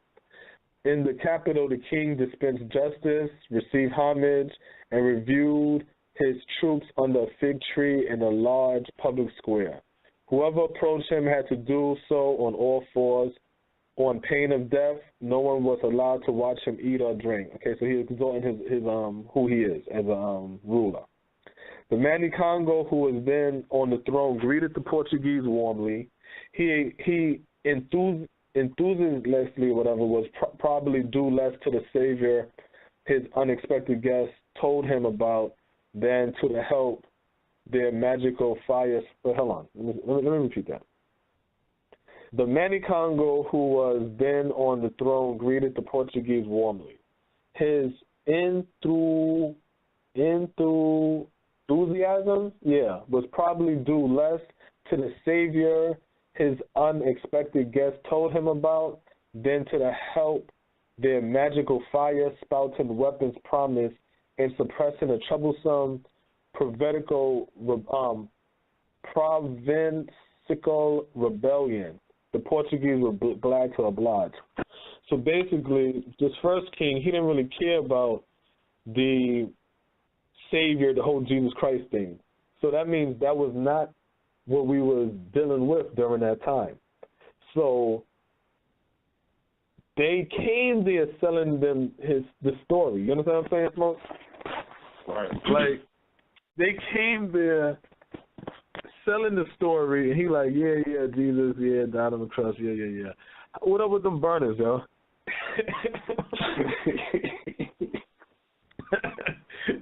yeah, Mary, Joseph, yeah, Adam and Eve, yeah. What about those shotties? These niggas getting out of control over here, so let me get them burners so I could run my 3 million people. Yeah, that's right. Crosses, angels, heaven and hell, yeah. What about them shotties, man? You know what I'm saying? So that happened. The newcomers built churches and mission schools. Like many white evangelicals who followed them, they were horrified by polygamy. They thought it was the spices in the African food that provoked the dreadful practice. The spices in the African food. That's why white people's food be so bland. Yeah, that's why so it's letting you know these people, they're not coming with good intent. They coming already looking down on you because of the story they created about you. So when you're sitting over here thinking, well, maybe if I try to convince this white person, they already have a story, a narrative ingrained in their system about you. Right. And it's in their religion. That goes back to what I was saying before about us. I mean, they make those stories from what it sounds like to make sure when we go over there, we have this plan in mind. We know what exactly we're supposed to be doing. So they make these weird stories up about our people to make sure, like when you go in there, it's understood that right. These people over here, they crazy, man. The spices in their food is making them want to have all these women, and and all the stories you just detailed. It just makes sure that somebody who hears that, you're gonna make sure not to ever want to deal with them in a manner other than conquering them. Yeah, that's because they city slickers. They always come in at war. You know what I'm saying? We're not coming at war. So we don't even know what's going on. We don't even realize that when they shake your hand, when they walk up to you and say, "Hi, how you doing?" Them saying, "Hi, how you doing?" is the beginning of their plot. That was the beginning of their plot. They sat there and already said, "All right, I'm gonna say, hi, how you doing?" And then I'm gonna do this, and this. So then when they walk up to you and they're like, "Hello there," just like me when I go to the gas station, I'm putting gas in my car. I'm at work and stuff, so this white guy like, "Hey, sir, can I ask you a question?" I said, "No." Kept pumping gas. He looking all confused and shit. I'm like, okay. Shit. You asked me, can you? My answer is no. Leave me alone now. And that's it. He ain't do nothing but turn around and walked away and just all confused and shit. And I'm like, yeah, fuck out of here. I don't play that shit. So they talking about now so some Congo Basin people sacrifice slaves. Oh, they're talking about the whole slaves and how what black people do, pretty much this whole slave stuff. In other ways, African slavery was more flexible. All right, was more flexible and benign than the system Europeans would soon establish in the New World. Over a generation or two, slaves could often earn or be granted their freedom, and free people and slaves sometimes intermarried. Nonetheless, the fact that trading in humans being this is not true. I can't even continue reading this. The reason why they're talking about slavery in Africa right now and the way slavery was, and you got to remember, before the white man enslaved us, the Arab enslaved us. So we're talking about the 1400s, you know what I'm saying? That means we're not even touching on the Arab slave trade. So we're not talking about the Arab slave trade. We can't talk about slavery going on in the 1400s and say, well, African slavery was different than European slavery. No, that African slavery is Arab slavery that we was practicing from our Arab enslavers. Then we end up, that's why it was easy for us to understand the European stuff. We didn't know what the Europeans was going to do, but we understood the slavery concept. You see what I'm saying? Now you tell me if we had slaves prior to the Arab, not prior to the white man. That's not fair. That's not correct. So I can't even. I'm not even going to read that part. Yeah, that's not even cool with that one. So all right. So they goes and they say. In the Kingdom of the Congo, the Portuguese forgot to search. So now the Europeans came into Africa. So once they come into Africa, a lot of the blacks that come in from the Congo, they were sent into Brazil, and some of them got sent to America too. So a lot of times when people tell you, oh, we all come from West Africa, no. The Congo, Angola, in particularly, that's New Orleans. That whole New Orleans area. Because the French had them, and the French was grabbing black people out of the Congo. And out of the Congo also came, they were sent to Brazil. So they said once the Europeans came into the Congo and they seen all these different black people, they started to do, you know what I'm saying, deal and trade into the slavery thing. So in the Kingdom of the Congo, the Portuguese forgot to search for Prester John, their little Christian make-believe story. You hear that, Smoke? Right. I'm with you. And once they got into the Kingdom of the Congo, the Portuguese forgot to search for Prester John. So this whole story, you see what I'm saying? That's what I'm saying. Like, yo, they write stories, and we're taking, yo, you would have read that same Prester John story when they told it to you. Yeah, you get muffled up. Huh? You muffled up. Oh, muffled up? Oh. Yeah, you hear me? Yeah, we would have been listening to the Prester John story, and we would have been like, yo, white people. Listen, I'm reading a book right now, yo. White people had a kingdom in the Congo, and they ruled over 16 or whatever lesser kings. And it's like, no, that's a story they made up. That's not true. Once they got to the Congo, they forgot to search for Prester John. They said slave and fever seized them. Men sent out from Lisbon to be masons or teachers, because you got to remember, the Arabs enslaved the whites and enslaved the blacks, right? So the whites knew about slavery. This whole slavery shit was you know what I'm saying? It's like selling drugs. So once, you got to look at it like, once these white people came to the Congo and they see all these black people, they like, yo, we can make a killing here. There's no different than, it's a hustle. It's like a nigga selling crack in the 80s, and then before the bus, he leaves and goes to Europe. Nobody knows crack. Like, you know what I'm saying? You hear me? Nah.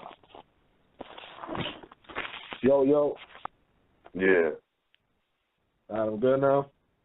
Yeah, you go. Yeah, I'm going to give me a minute.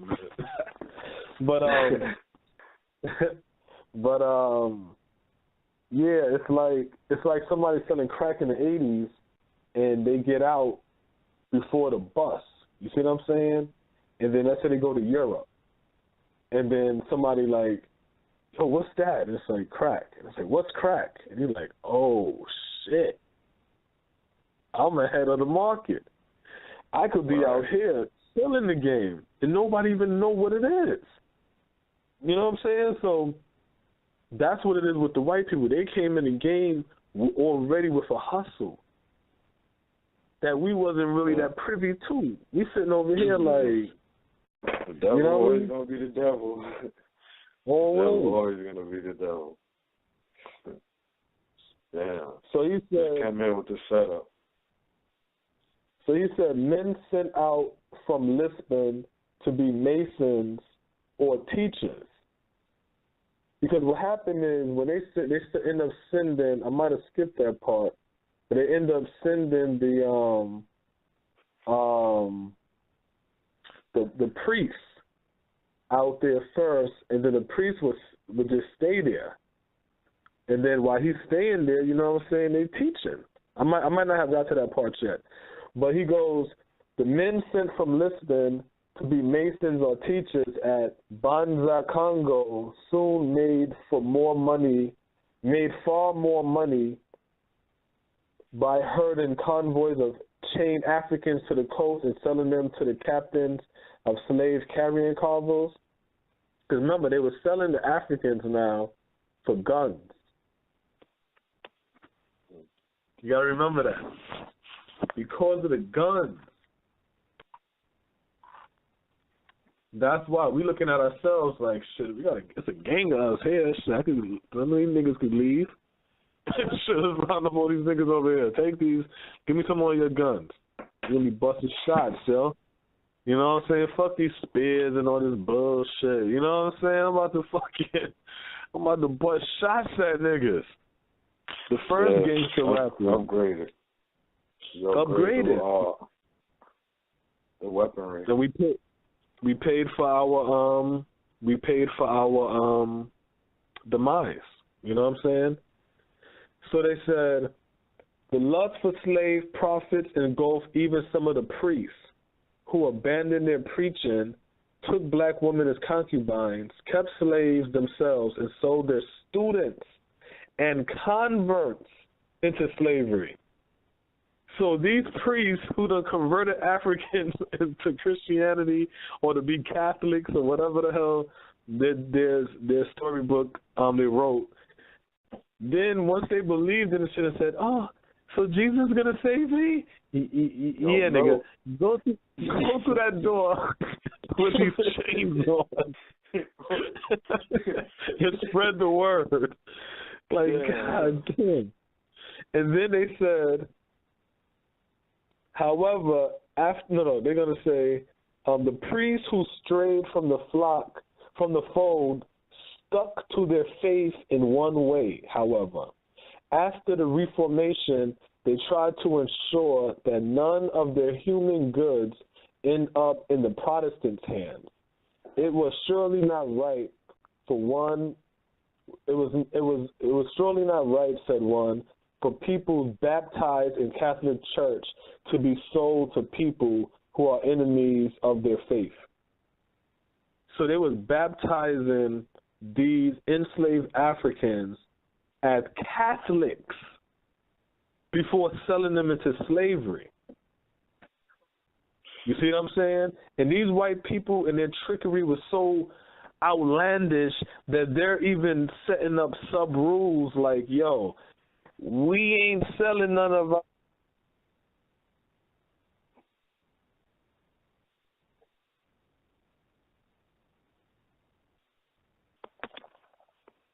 And we on the bottom like, shit, what the hell's going on? You know what I'm saying?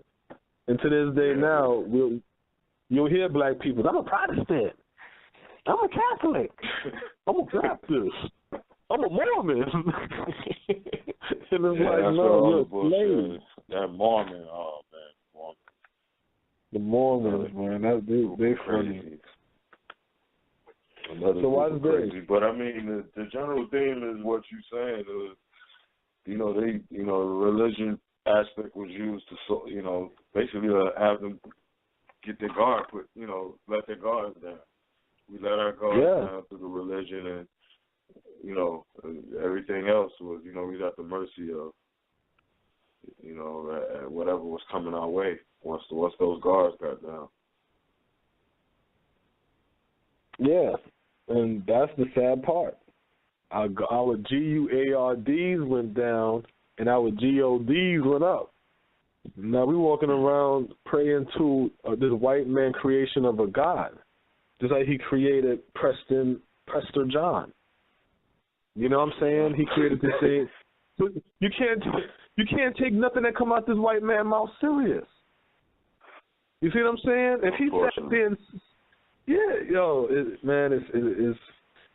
it's crazy. You know what I'm saying? Because at the end of the day, it's like we the ones suffering. You know what I'm saying? At the end of the day. So they go and they talk about how starting in the 1600s, once they were properly baptized, clothed, and left over burlap cargo wrapping and chained together in ship holds, most slaves from this region of the Congo were sent to Brazil, the nearest part of the New World. Let me repeat that. Once they was properly baptized, another one. The priest who it was surely not right for one, said one, for persons baptized in the Catholic Church. So they're baptizing you into this religion, and then you become a slave. Hold on.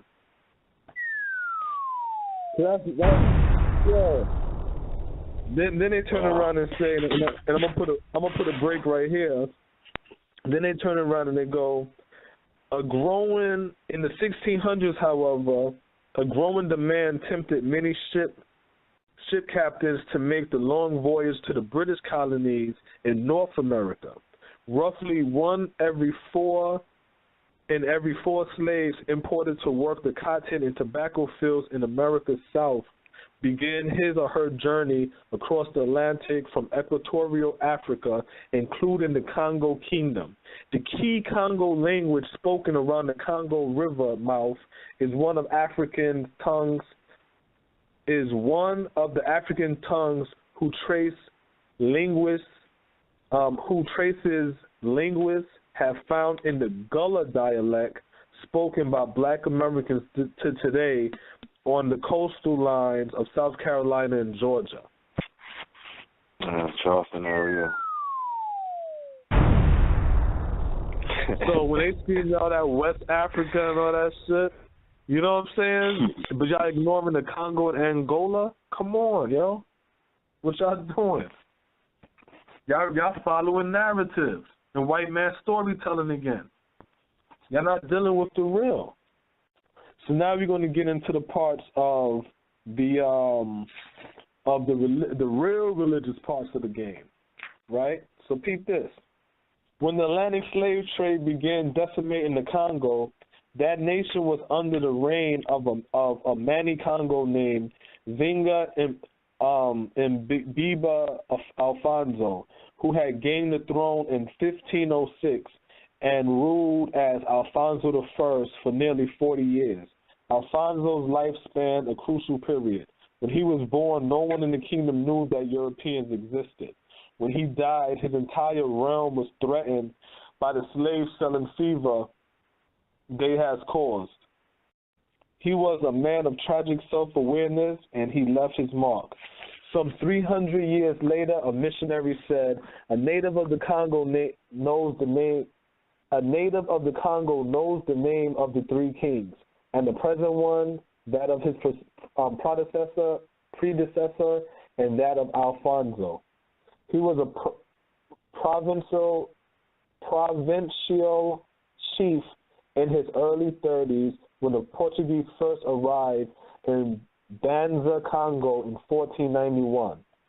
And when did Christopher Columbus sail the ocean blue? What'd you say? Cosmo? I said, when did Christopher Columbus sail the ocean blue?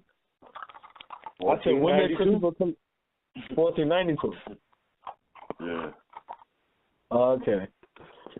When the Portuguese first arrived at Banza, Congo in 1491, a convert to Christianity, he took on the name. Now, he's a convert to Christianity.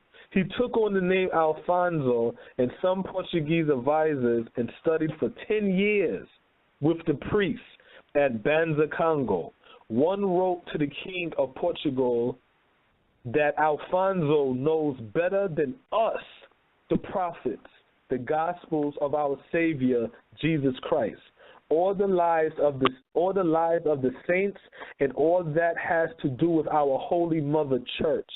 It's Your Highness. If Your Highness saw him, you would be astonished. He speaks so well and with such assurance that it always seems to me that the Holy Spirit speaks through his mouth. My Lord, he does nothing but study. Many times he falls asleep over his book, and many times he forgets to eat and drink because he's speaking of our Savior.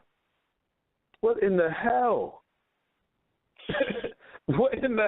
Yo, so they're telling you, just like Dr. Clark said, we out-poke the Pope, out Muhammad, you know what I'm saying? We're out-Christian the Christian, and that's what happened with the person. It's not the person that writes the book, it's the one that reads it.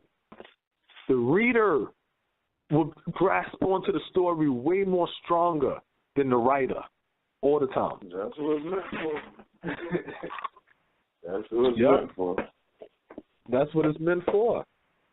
And they said, and look, and even they said the advisor, they said that some Portuguese advisors and studied for 10 years with the priest. He said one wrote to the king of Portugal that Alfonso knows better than us the prophets, the gospels of our Savior Jesus Christ. how in the hell do somebody else know more about your shit than you? And that's what astounded him. Wait a minute, if this shit is real, why is you hyped that I know your shit like this? Because it's a hustle. Think about that, Smoke. If I'm sitting over here now and I'm like, listen, I'm trying to run game on somebody, or I'm trying to create this illusion. If they believe this shit, I'm gonna be like, yo, son, why that nigga believe that I'm really top CEO of Merrill Lynch? Yo, I'm gonna be hyped. Like, yo, can you believe this shit? This dude know more about me than I know about me. Yo, this shit is crazy. It would trip me out because I'm, you know what I'm saying? Now, if you're saying, if you hear somebody tell you something that you already know to be true, would it trip you out? You see what I'm saying? Wow. Think about that. Would it trip you out? Why would it trip you out if it's true? Yeah, it's like, all right. But if it's not true, you know what I'm saying? You're going to be ecstatic. Like, yo, I can't believe this. Yo, this nigga know more about these things than we do.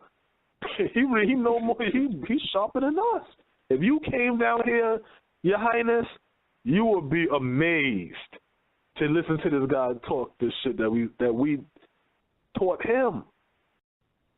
But we don't get it because we're not looking at where this whole hustle came from. We're looking at it where it's at now. Remember, we're rulers and have control over our whole planet, where we have instruments of ourselves fighting against them, where they can't even leave their own country. And now we're caught up in a book now where our king is falling asleep over books that these white people wrote. They already told you that they stopped looking for Prester John because Prester John was not real. You mean to tell me if Prester John was a king in the Congo with all the riches like they claimed, and then they said, oh, surely he was shared with a Christian brother like us? How you come down there and see black people and ready to enslave them? Why are you not just going to get no money from your brother? Because it was all a hustle. It's a hustle. We got hoodwinked, like Malcolm said, bamboozled. We're Southerners and they're Northerners, and they hustled us with city slickers. That's it. They hustled us. They're New York slickers. You know what I'm saying? So basically, he's down with this whole Bible and the European thing and things of this nature. And you know what I'm saying, and it is what it is. So now we get into the part where he starts to talk about he starts writing now to them. So it goes from white country. Okay, because virtually everything we know about this part of Africa for the next several hundred years come to us from its white conquerors. King Alfonso I provides something rare and valuable, an African voice, right, and this is where the letters come from, the letters and stuff come from. So he says he used his fluency in Portuguese to dictate a remarkable series of letters to two successive Portuguese kings. The first known document composed by a black African in any European language. Several dozen of the letters survive above his signature with its regal flourish of double underlining. Their tone is the formal one of monarch to monarch, usually beginning, showing equality. You see what I'm saying? Even though he's getting hustled and don't realize he's getting hustled. Most high and powerful prince and king, my brother, these are the usual beginnings. But we can hear not just a king speaking. We hear a human being, one who is amped to see his people taken away in every greater numbers on slave ships. Alfonso, no abolitionist, like most Africans, rule of his time and and later he owned slaves, and at least once he sent some as a present to his brother, quote-unquote brother, king in Lisbon, along with leopard skins, Paris, and copper inklets. But this traditional exchange of gifts among kings seemed greatly different to Alfonso. From having tens of thousands of his previous free subjects taken across the sea in chains, listen to him as he writes the King of Portugal in 1526.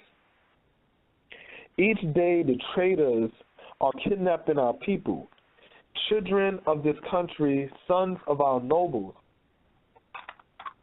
and vassals. These are people of high parts of society. Every people of our own family, even people of our own family, because of polygamy.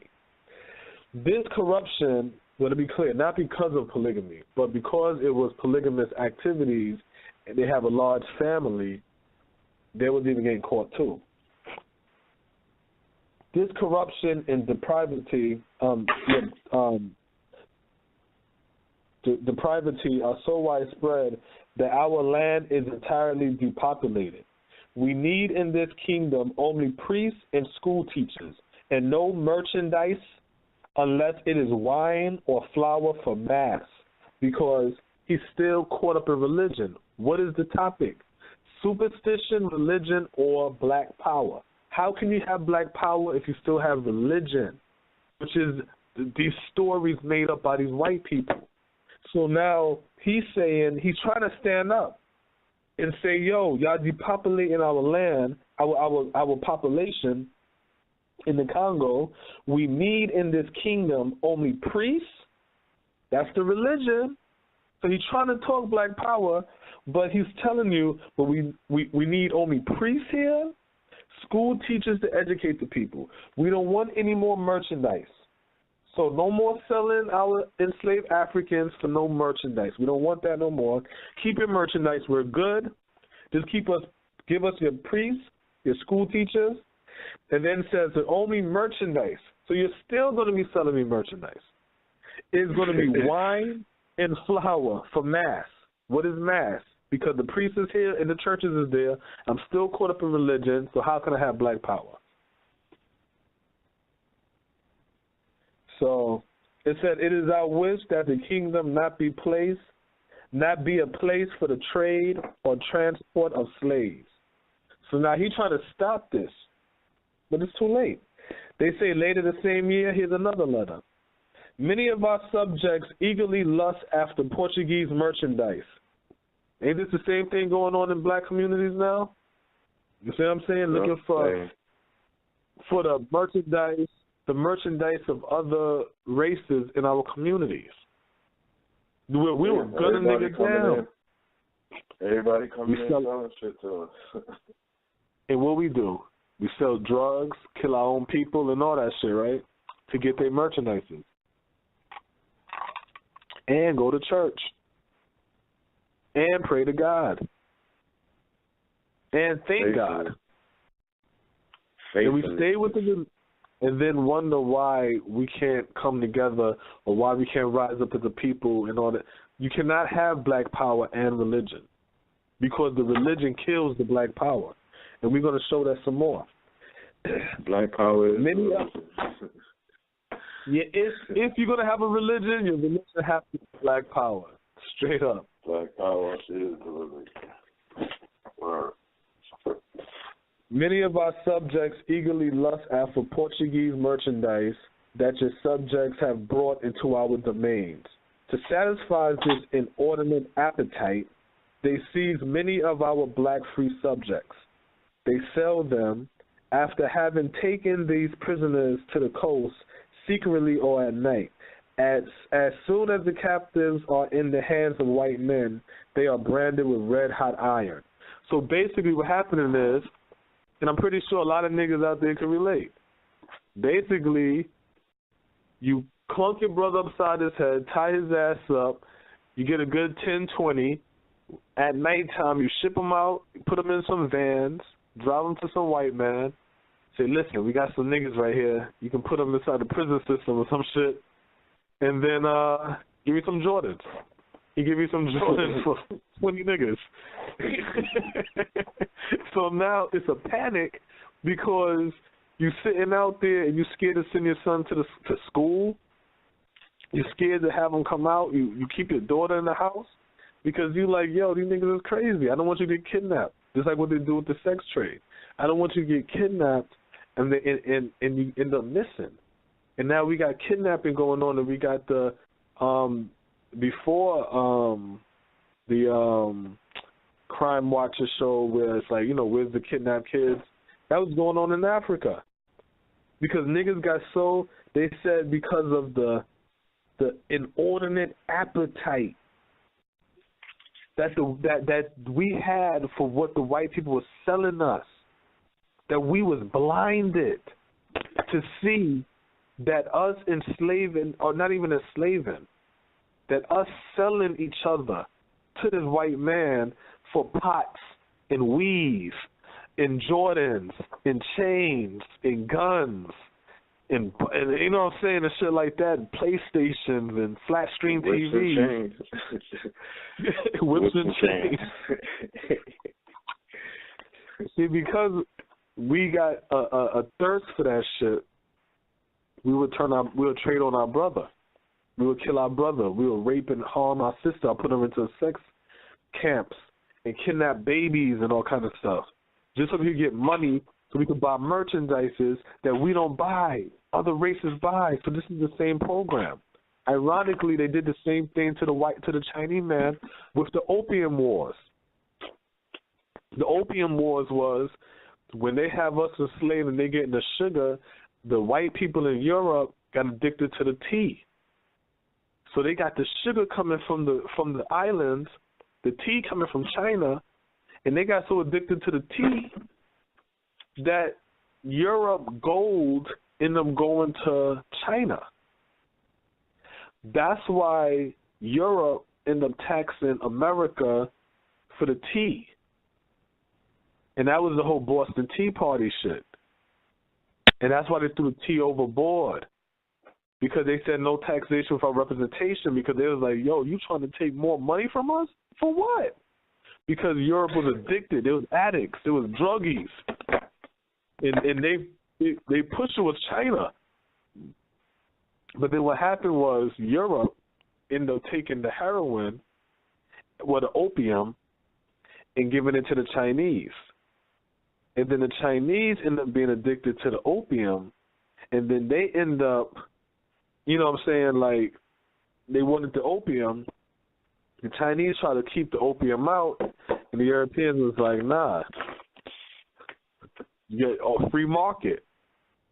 So the gold that the Chinese got because of the sugar in the tea ended up going back to the Europeans because of the opium. That's the same shit they're doing to us right here. You know what I'm saying? So they turn around and they say, these goods exert such a great attraction over simple and ignorant people that they believe in them and forget their belief in God. My Lord, a monstrous greed pushes our subjects, even Christians, to see members of their own family and of ours to do business by selling them as captives. So your own mama selling you into slavery. Because they saying even Christians, meaning that religion didn't even protect you. Because that religion is part of the problem. You dig what I'm saying at the end of the day?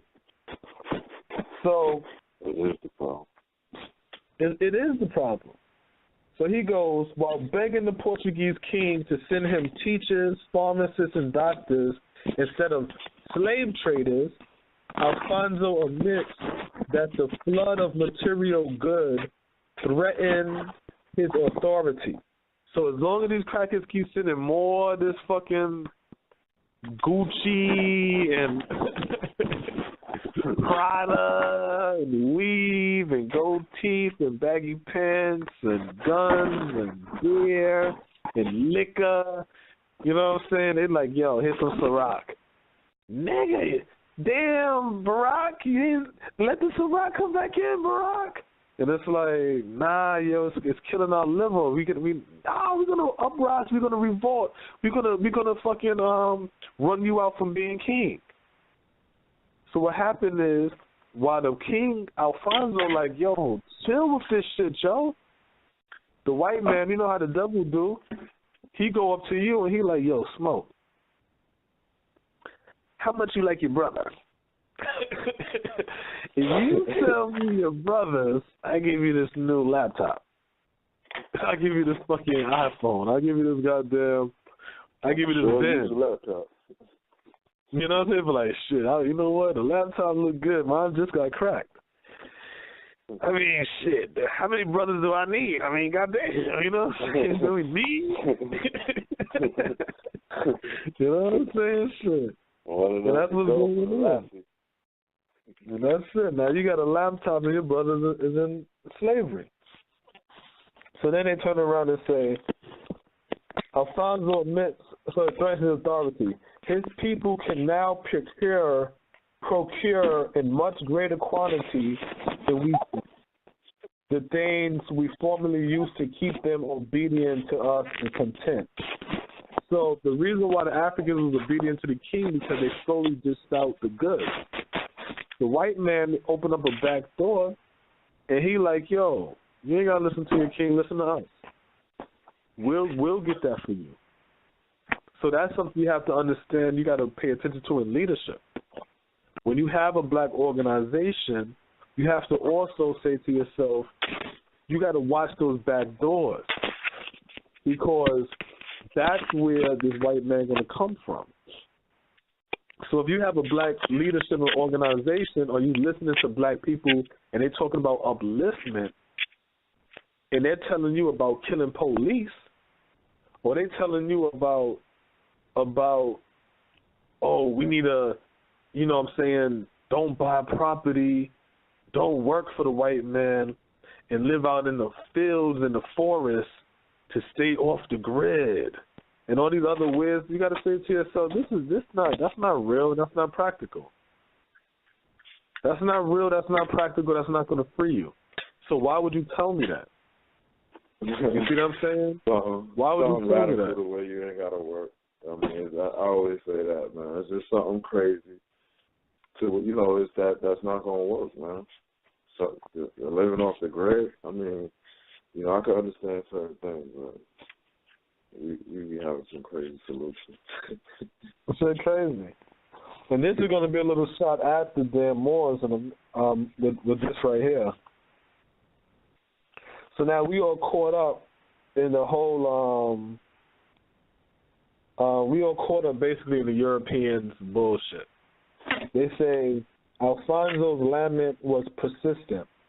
This was not the last time that lust for Europeans' great cornucopia of goods undermined traditional ways of life elsewhere. When people want to tell you, oh, Africans into slavery, it's not as clean cut as that. It's not. We was addicted to Prada and Gucci and tight pants and name brand, Versace. we was caught up in the Beamers and the Benz. We was caught up in the purses and the hills. That's what we was caught up in. We was caught up in all of that materialism, the same stuff we caught up in right now. The same stuff I would kill my brother for. The same stuff it will make a Brooklyn kid who try to rob a man for his Jordans and get his arm ripped off. You see what I'm saying? Same thing. This is happening in the 1400s, 1500s. And how did it happen? Because we got caught up in religion. In the same religion we got caught up in that time zone I'm talking about, we stuck in that time zone. And we never got out of that time zone. And that's why when we do a little moves and we always say, oh, look, I'm doing better because I believe in God and my faith is in God. You didn't go nowhere. You didn't go nowhere. You think you went somewhere because you don't know where it starts. If you don't know where it starts, how do you know you move? How you know if you moving up or you move down? You know what I'm saying? So it's like, it goes, the Portuguese,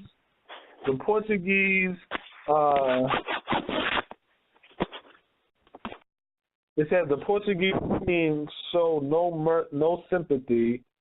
King Joao III replied.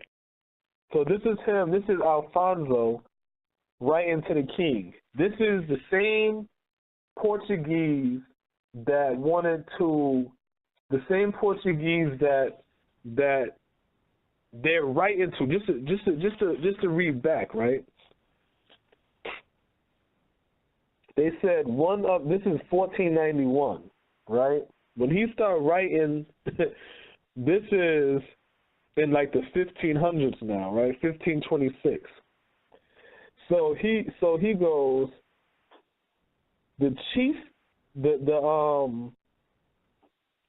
Portugal advisors wrote to the Portugal king that Alfonso knows better than us, the prophets. He knows the prophets better than we know the shit we sold to him. I'm writing this to the king of Portugal. This man is falling asleep over the books, studying the Lord and Savior Jesus Christ, the story they sold us black people in the 1400s, 1491, while Christopher Columbus is selling the ocean blue in 1492. But when this man didn't want slavery going on in his community, and he wrote to the Portugal's king, the Portuguese king showed no sympathy. King Joao III replied, "You tell me that you want no slave trading in your dominion because this trade is depopulating your country. The Portuguese there, on the contrary, tell me how vast the Congo is and how it is so thickly populated that it seems as if no slaves have ever left." Alfonso pleaded with his fellow sovereign. His fellow sovereign. This is for the Moors. This is for the Moors. That's for the Moors. Because they love talking that sovereignty, and this is Alfonso talking to the goddamn Portuguese king. And he's saying Alfonso pleaded with his fellow sovereigns as one Christian with another. So that's for the Christians out there too. Complete with the prejudices of the day, of the priests turned slave traders, he wrote. In this kingdom, faith is as fragile as glass because of the bad examples of the men who come to teach here, because the lust of the world and the lure of wealth has turned them away from the truth, just as the Jews crucified the Son of God because of the covetousness, my brother, so today he is again crucified.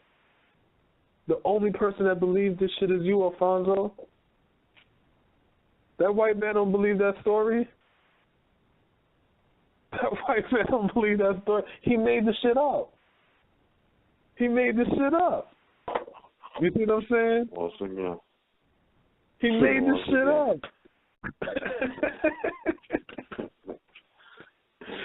That's the shit that makes me laugh. I like the dynamic of that story, man. You know what I'm saying? It plays perfectly into the title, man. Perfectly into that shit, man. He made the goddamn story up and then turns around and he's the religious, the faith here is fragile. It's like glass. The guys, they come over here and they don't follow the truth of the Lord Jesus. That was for you to believe that shit. That was for us. That's for you to believe that story. Shit. That's our hustle. And it's crazy, you know what I'm saying? Because we get caught up in that. And the story get passed on. The same way how he said from one Christian to another Christian. Black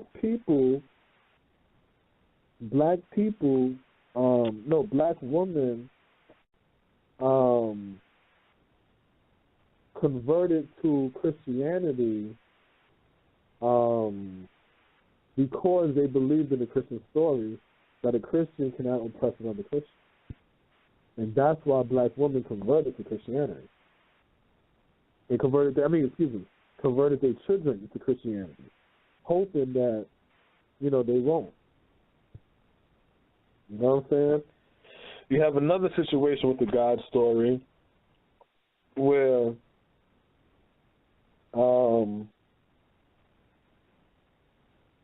with the Queen of Sheba and Solomon. Solomon, like I said, another white man out of Europe who, got the whole God story with Israel. Even him coming to become king is a little questionable. You know what I'm saying? Like, questionable. You know what I'm saying? There's a part inside of Kevin the God that talks about how he got upset because the people taking so long to build his kingdom, and like his palace or whatever.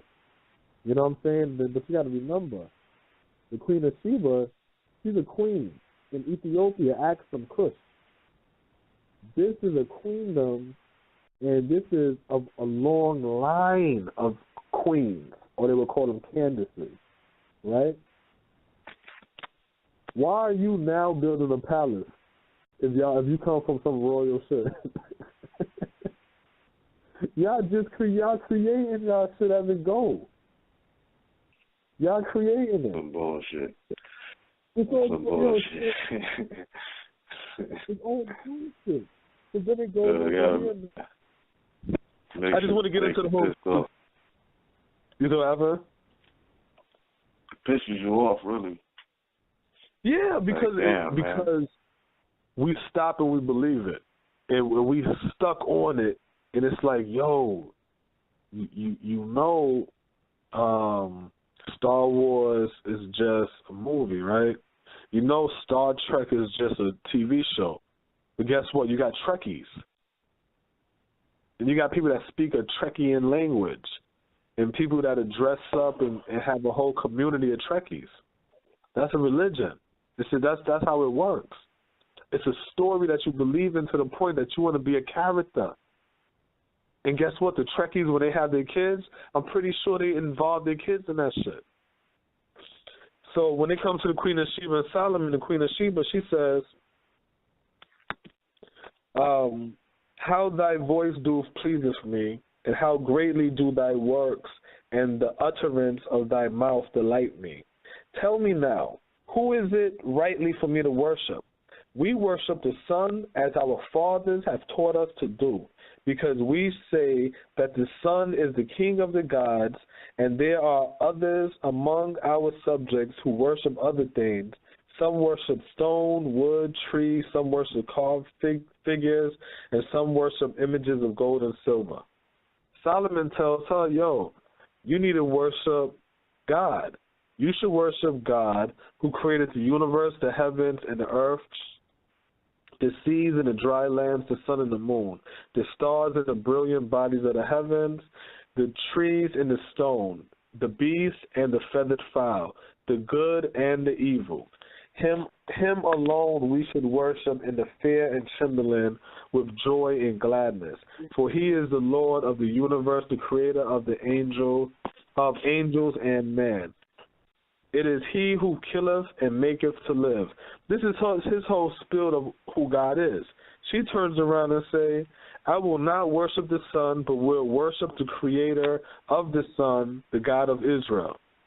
So, once again, another black queen who ran a queendom, abandoning what her forefathers taught her to follow what another group of people told her to follow, and they become and then she abandoned her stuff for somebody else's shit. And then in her doing this, she eventually gives up her seat as queen when she says, and the queen said unto her nobles, Speak ye now, and the queen said unto her nobles, Speak ye now, and swear by the heavenly Zion that ye will not make woman queen, or set them upon the throne of the kingdom of Ethiopia, and that no one except the male of the seed of David, the son of Solomon the king, shall ever reign over Ethiopia, and that ye will never make woman queen. And all the nobles of the king's house swore, also the governors, the counselors, and the administrators. So she just stopped the lineage of woman. The black woman is God. It was a black woman that came off that throne for ideology of Solomon, who, in my opinion, is a white man. And I'm willing to have that conversation with anyone who want to have that conversation. So they turn around and say, then the hearts of the people shone at the sight of Zion, the tabernacle of the law of God, and the people of Ethiopia cast aside their idols, and they worshiped their creator, the God who had made them. And the men of Ethiopia loved the righteousness and justice that God loveth. So they end up turning away from what they used to do to now follow another person's religion over black power. So then it goes, for the king of Ethiopia and the king of Rome were brethren. So I'm going to read that again. Oh, because the title of the chapter is How the Men of Rome Destroyed the Faith. Once again, I just told you one African king, King Afonso of the Congo, believing in this faith and religion, and what happened with him, and now we got Ethiopia. How the men of Rome destroyed the faith. For the kings of Ethiopia and the kings of Rome were brethren and held the Christian faith and believed in the preaching of the gospel up to the time of Constantine the Great and Helen the Queen, who brought forth the wood of the cross. I'm going to read that again. And believe, for the kings of Ethiopia and the kings of Rome were brethren and held the Christian faith and believed in the preaching of the gospel up to the time of Constantine the Great and Helena the Queen, who brought forth the wood of the cross. And the kings of Rome continued to believe for 130 years. This is what's going on. Ethiopia and Rome had an alliance with one another. Now, I'm not going to get into the whole part of how they broke the faith. That'll be a whole nother story. But I just wanted to bring in how the Ethiopians and Rome, under Christianity, considered each other brethren. Then we got Alfonso reading and studying Christianity to the point that the priest there was impressed because he knew more about the story than they knew.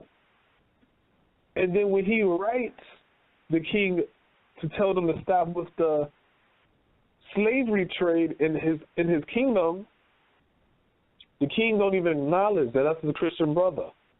But yet we consider them our brethren. So how can we have black power and expect to elevate and stand up if we still believe in a religion that was given to us by people not of who we are? And at the end of the day, that's the real question. So that's real spit, man. Nice little history lesson. Yeah, you know what I'm saying? Because you got to understand, like, yo, if we the original people and been here first, our history is way more longer and way more ancient than theirs. So all we got to do is study they shit to get all the stories that we don't know about to look for. Study our shit, but also keep a timeline and always pay attention to dates. And as you go back, you're going to realize we didn't always get caught up in this religious stuff. And when we didn't have religion, we had black power. Soon as we allowed the missionaries into our kingdoms, that's when we fell. Every time.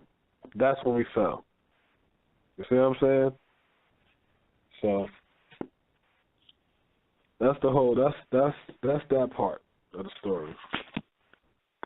I could go even deeper, but I think we could leave it off like that. Because I was gonna bring up the African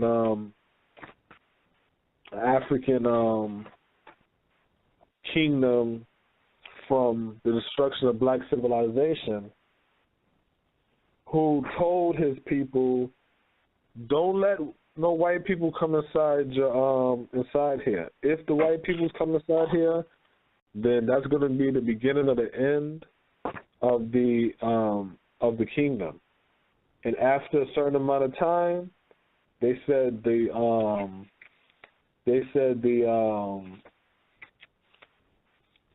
it became a myth in the land, and whoever the leader was, the ruler was like, yeah, I don't believe that myth. You know what I'm saying? I don't believe the myth that, you know, we're powerful than these white people. I don't believe the myth that if they come here, our shit will fall.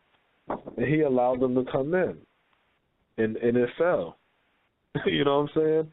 And what happened is, it's not that white people are stronger than us. They're not stronger than us.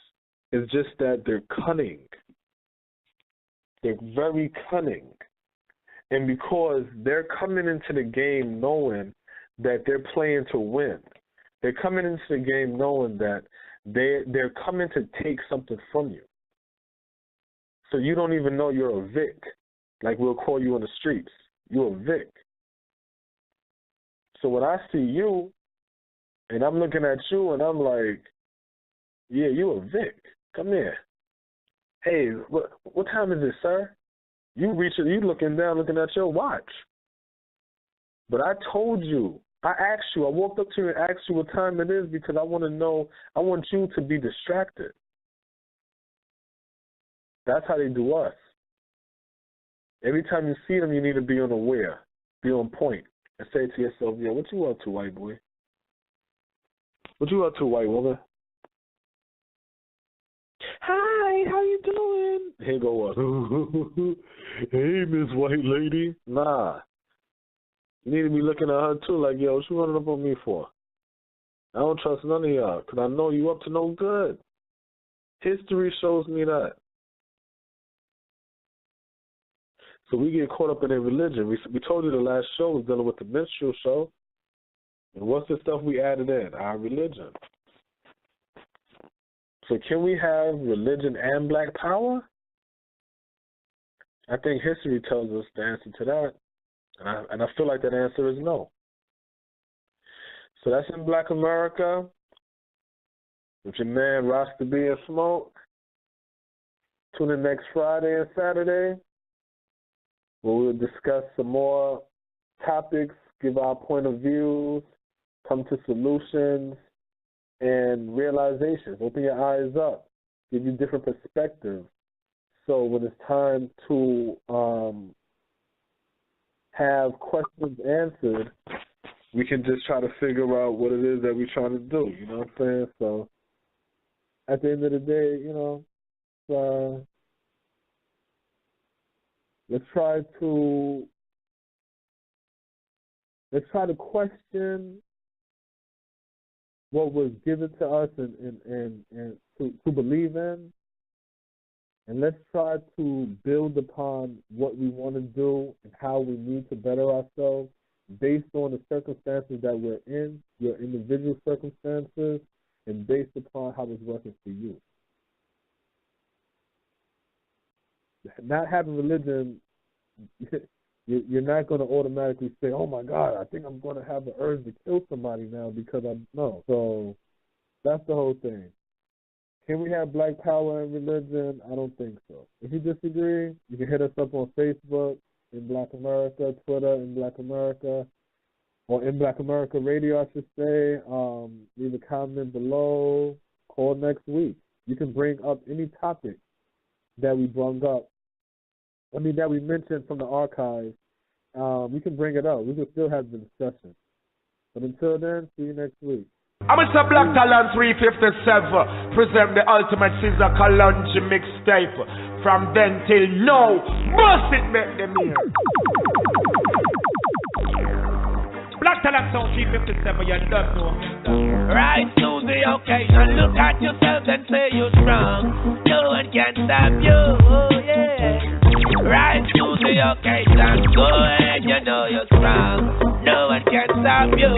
It's for you to make best in the life. Now that you've got the chance, get up and step towards your goal, it's alright. Fulfill your needs and the world. Black Talent, what was that? To make best in the life. Now that you've got the chance, get up and step towards your goal.